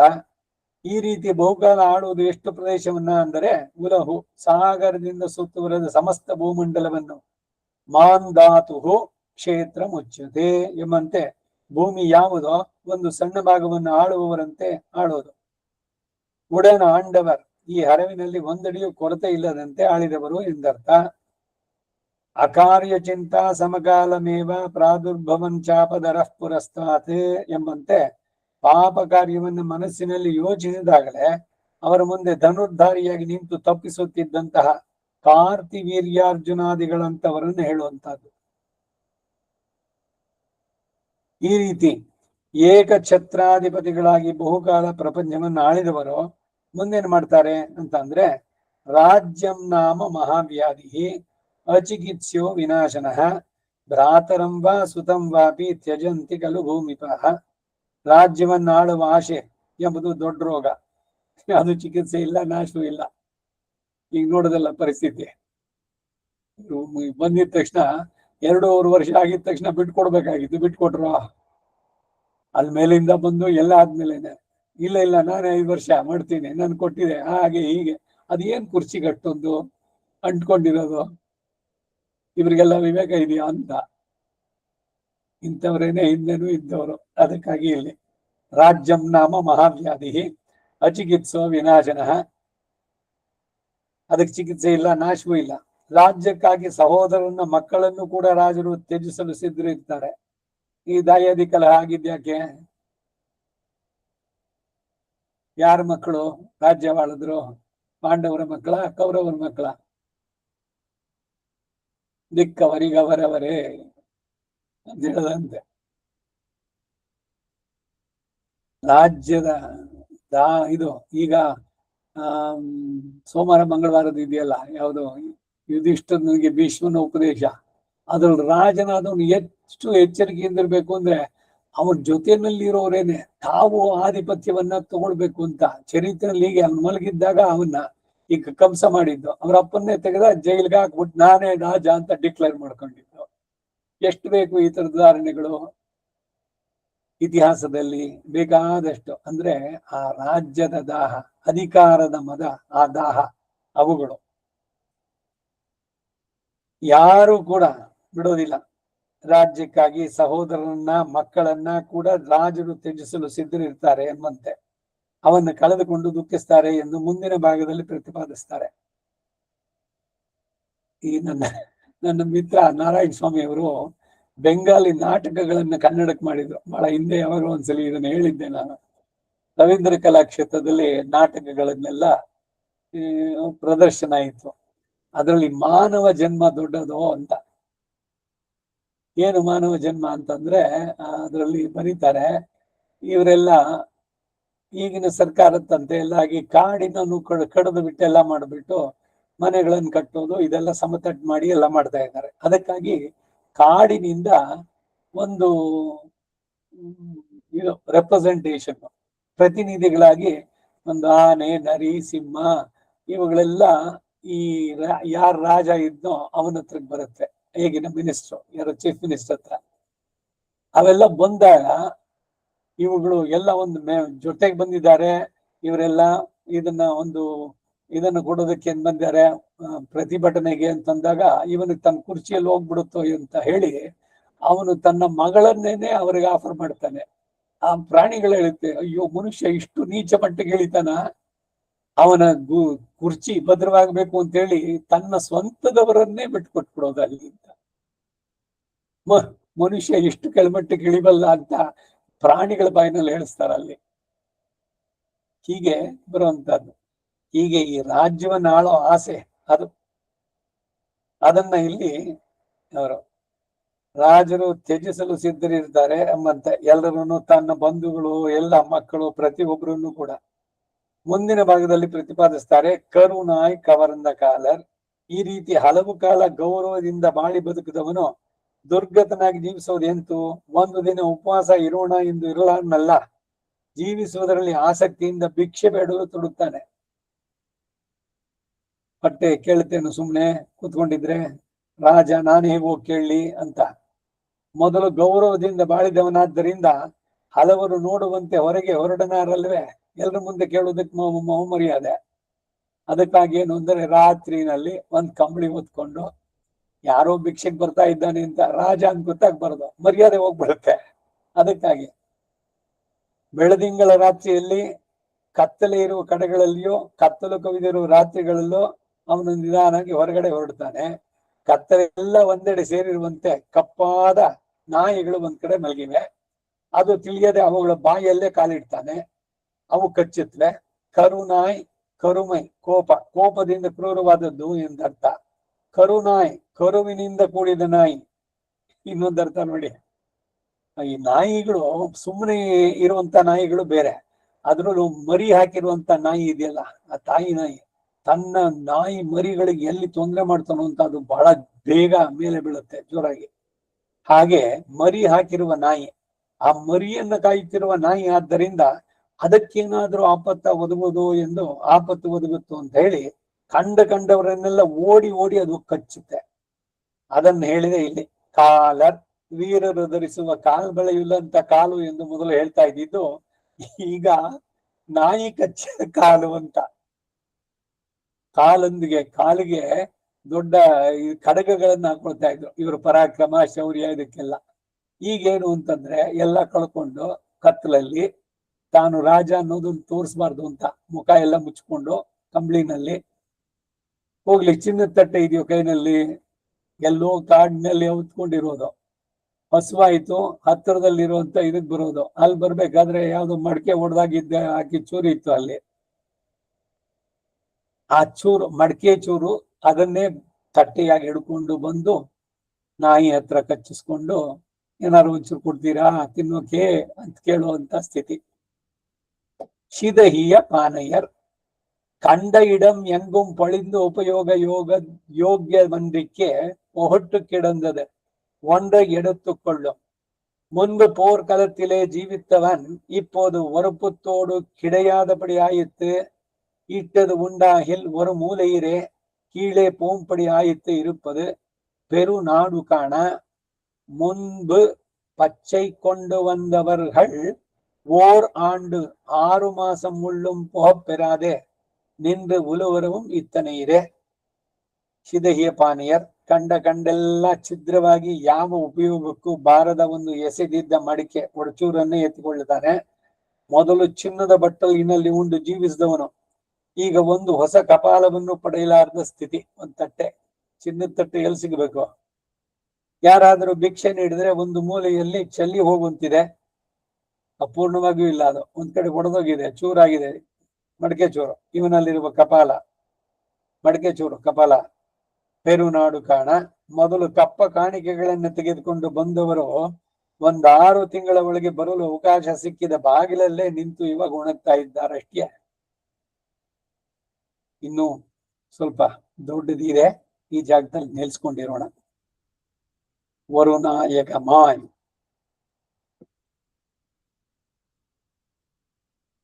நம்மாழ்வார் திருவடிகளே சரணம். திருக்குறளை பிரான் திருவடிகளே சரணம்.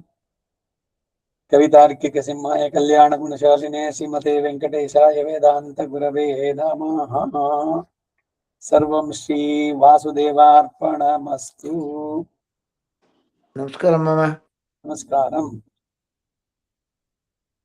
ಮಾಮ. ವೇದಾನ ಎಂತೆಂತವ್ರು ಹೆಂಗಸರಿಗೆಲ್ಲ ಹೇಳ್ಕೊಡೋ ಶುರು ಮಾಡಿದಾರಲ್ಲ ಇವಾಗ. ಅದೇ ಚಳ್ಕೆರೆ ಬ್ರದರ್ಸ್ ಎಷ್ಟೊಂದ್ ಜನ ಹೆಂಗಸರಿಗೆ ಹೇಳ್ಕೊಡ್ತಾರಂತೆ. ಇದೆ ಎಲ್ಲ ತಪ್ಪಮ್ಮ ಇವೆಲ್ಲ. ಅದೇ ಅಲ್ಲ, ಅಂತವ್ರೆ ಹೇಳ್ಕೊಟ್ಟಾಗ ಎಲ್ರಿಗೂ ಏನಾಗಲ್ಲ ಅನ್ನೋ ಹಂಗೆ ಇದು ಒಂದು ಅಂದ್ರೆ ಇವ್ ಹೇಳ್ಕೊಟ್ಟವ್ರಿಗೂ ದೊಡ್ಡ ಶಿಕ್ಷೆ ಆಗತ್ತೆ. ಯಾಕಂದ್ರೆ ಅಲ್ಲಿ ಯಜ್ಞೋಪವೀತ ಏವಾದೀತ ಅಂತಿದೆ. ಇವೆಲ್ಲ ಅವರ ಒಳಿತಿಗೆ ಮಾಡಿದ್ದು. ಅದಕ್ಕೆ ವಿಪರೀತವಾಗಿ ಮಾಡಬಾರದನ್ನ ಮಾಡಿದ್ರೆ ಆಗಬಾರದ್ ಆಗತ್ತೆ ಅಂತ ಆ ತರದಲ್ಲ. ಅದೇ ಇವಾಗ ಅವ್ರ ಬ್ಯಾಚ್ ಆನ್ಲೈನ್ ಅಲ್ಲೇ ಹೆಂಗಸರಿಗೆಲ್ಲ ಪಾಠ. ಅಲ್ಲ, ನಾ ಹಿಂದೆನೆ ಇದನ್ನ ಮಾಡಿದ್ದೆ. ಇವರು ನನ್ನ ಮಿತ್ರರು ನಾರಾಯಣ ಸ್ವಾಮಿ ಅವರು ಕೂಡ ಏನಂತೆ, ಅದ್ರಲ್ಲಿ ಏನಾದ್ರು ದೋಷ ಇದ್ರೆ ನನಗ್ ಬರ್ಲಿ, ನಾನು ಹೇಳ್ಕೊಟ್ಟಿದ್ದೀನಿ ಅಂತ ಯಾರೋ ವಿದ್ಯಾ ಗೌಡ ಇನ್ಯಾರು ಟೀಚರ್ಗಳು ಒಂದಷ್ಟು ಜನ ಅವ್ರಗಳಿಗೆಲ್ಲ ಹೇಳ್ಕೊಟ್ಬಿಟ್ಟು ಅವರು ಬಂದು ಕುಮಾರಿ ವ್ಯಾಸ ಮಂಟಪದಲ್ಲಿ ಅವ್ರ ಪುಸ್ತಕದ ಬಿಡುಗಡೆ ಟೈಮ್ನಲ್ಲಿ ನನ್ನೊಂದು ವೇದ ಪಾರಾಯಣಕ್ಕೆ ನಾನು ನನ್ನ ಮಿತ್ರ ಇನ್ನೊಬ್ರು ಪದ್ಮನಾಭ್ ಅಂತ ಅವ್ರು ಇಬ್ರು ಹೋಗಿದ್ವಿ. ನಾವು ಹೇಳ್ತಿದ್ರು, ಸರಿ ನಾವು ಸುಮ್ಮನಾಗ್ಬಿಟ್ಟಿವಿ, ಸರಿ ಹಾಕೊಳ್ಳಿ ಅವ್ರದೇನೆ ಅಂತ. ಹೀಗೆ ಅವರವರೇ ತಗೊಂಡು ಅವರವರೇ ಡಿಸೈಡ್ ಮಾಡ್ಬಿಟ್ರೆ ಅದು ಸಂಪ್ರದಾಯ ಮತ್ತೆ ಇದು ಉಳಿಯಿತು ಅಂತ. ಇದಕ್ಕೆ ಎಲ್ಲ ಅನರ್ಥಗಳಾಗಿದ್ದನ್ನ ನಮ್ಮ ಗುರುಗಳು ವರದಾಸಿ ಮೇಲೆ ಹೇಳ್ತಾ ಇದ್ರು. ಹೇಳಿದ್ದು ಸ್ತ್ರೀರ್ ಹೇಳ್ಬಾರ್ದು ಅಂತಂದ್ರೆ ನಾವು ಅದೆಲ್ಲ ಏನಿಲ್ಲ, ಹಂಗೆ ಹಿಂಗೆ ನಮ್ಗೆ ಹೇಳ್ತಾರೆ, ಸರಿ ಏನಾರ ಮಾಡ್ಕೊಳ್ಳಿ ನಮ್ಗೆ ಅವ್ರವ್ರು ಅನುಭವಿಸ್ತಾರೆ ಕಡೆಗೆ ಅಷ್ಟೇ. ಯಾವುದು ಬೇಡವೋ ಅದು. ಇದು ಈ ಭಗವದ್ಗೀತೆನಲ್ಲೂ ಅವನು ಹೇಳ್ತಾನೆ, ಅಶಾಸ್ತ್ರ ವಿಹಿತಂ, ಶ್ರದ್ಧೆಯಿಂದ ಮಾಡ್ತಾರೆ, ಶಾಸ್ತ್ರದಲ್ಲಿ ಇಲ್ಲದ ರೀತಿನಲ್ಲಿ. ಅದಕ್ಕೇನು ಅಂದ್ರೆ ನ ಪುಣ್ಯ ಪರಾಗತಿ, ಎರಡು ಇಲ್ಲ, ಇಹವೂ ಇಲ್ಲ ಸುಖವೂ ಪರವೂ ಇಲ್ಲ ಅಂತ. ಮತ್ತೆ ಬಹಳ ವಿಶೇಷವಾದದ್ದೇನು ಅಂದ್ರೆ ವೇದದಲ್ಲಿ ಇದು ಶಬ್ದದ ಅಲೆಗಳು, ಆ ಶಬ್ದದ ಅಲೆಗಳು ಸ್ತ್ರೀಯರ ಶರೀರಕ್ಕೆ ಅದು ಅಲ್ಲ, ಆ ಸೌಂಡ್ ವೇವ್ಸ್ ಅಂತದ್ದು. ಆ ಕಾರಣದಿಂದ ಬೇಡ ಅಂತ ಹೇಳಿದ್ದು. ಅದರ ಅರ್ಥವನ್ನ ನೀವು ತಿಳಿಬಹುದು. ರಿಸ್ಟ್ರಿಕ್ಷನ್ ಅಂದ್ರೆ ಸ್ವರ ಸಹಿತವಾಗಿ ವೇದವನ್ನ ಹೇಳಬಾರ್ದು ಅಂತ. ಅದನ್ನ ಇವಾಗ ಹೇಳ್ತೀನಿ ಅಂತ ಇವರುಗಳು ಮಾಡಿದ್ರೆ, ಹೀಗೇನೆ ಸ್ತ್ರೀಯರು ಮಂತ್ರಗಳನ್ನ ಹೇಳೋದು, ಜಪ ಇದ್ರದನ್ನ ಅವೆಲ್ಲ ಸರಿ ಅಲ್ಲ. ಈಗ ಯಾವ್ದೋ ಬೆಳಗ್ಗೆ ನೋಡ್ತಾ ಇದ್ದೆ ಭಕ್ತಿ ಟಿವಿನಲ್ಲಿ ಶ್ರೀ ಸೂಕ್ತ ಸ್ತ್ರೀಯರು ಹೇಳ್ತಾ ಇದ್ದಾರೆ. ಎಲ್ರು ನಾವು ಮಾಡಿದ್ವಿ, ಕಡಿಮೆ ಬಂದ್ಬಿಟ್ಟು ಅದರಿಂದ ವೇದನವನ್ನ ಅದಕ್ಕೆ ಗೌರವವನ್ನು ಕೊಟ್ಟು ಯಾರಿಗ್ ಮಾಡ್ತಾರೋ ಅವರು ವೇದದಲ್ಲಿ ಹೇಳಿದ್ದನ್ನ ಒಪ್ಕೊಳ್ಬೇಕು. ಅದೊಂದು ಶಾಸ್ತ್ರ ಮಾಡಿದ್ದು ನಮ್ಮ ಒಳಿತಿಗಾಗಿ ಅಂತ. ಅದಕ್ಕೆ ವಿರುದ್ಧವಾಗಿ ಮಾಡಿದವರು, ಅದಕ್ಕೆ ಪ್ರೇರಕರು, ಪೋಷಕರು, ಪ್ರಚೋದಕರು ಯಾರ್ಯಾರಿದ್ದಾರೆ ಎಲ್ರು ಅದನ್ನ ಅನುಭವಿಸ್ಬೇಕಾಗ್ತದೆ. ಶಾಸ್ತ್ರ ವಿಧಿ ಮುತ್ಸೃಜ್ಯ, ಬಹಳ ಶ್ರದ್ಧೆಯಿಂದ ಮಾಡ್ತಾರೆ. ನ ಸ ಸಿದ್ಧಿಮವಾಪ್ನೋತಿ ನ ಇಹ ನ ಪರಾಂಗತಿ, ಎರಡು ಕೂಡ ಅಲ್ಲಿ ಬರುವಂತದ್ದು. ನಮಸ್ಕಾರ ಮಾಮ. ಆಯ್ತು, ನಮಸ್ಕಾರ ಮಾಮ. ನಮಸ್ಕಾರ.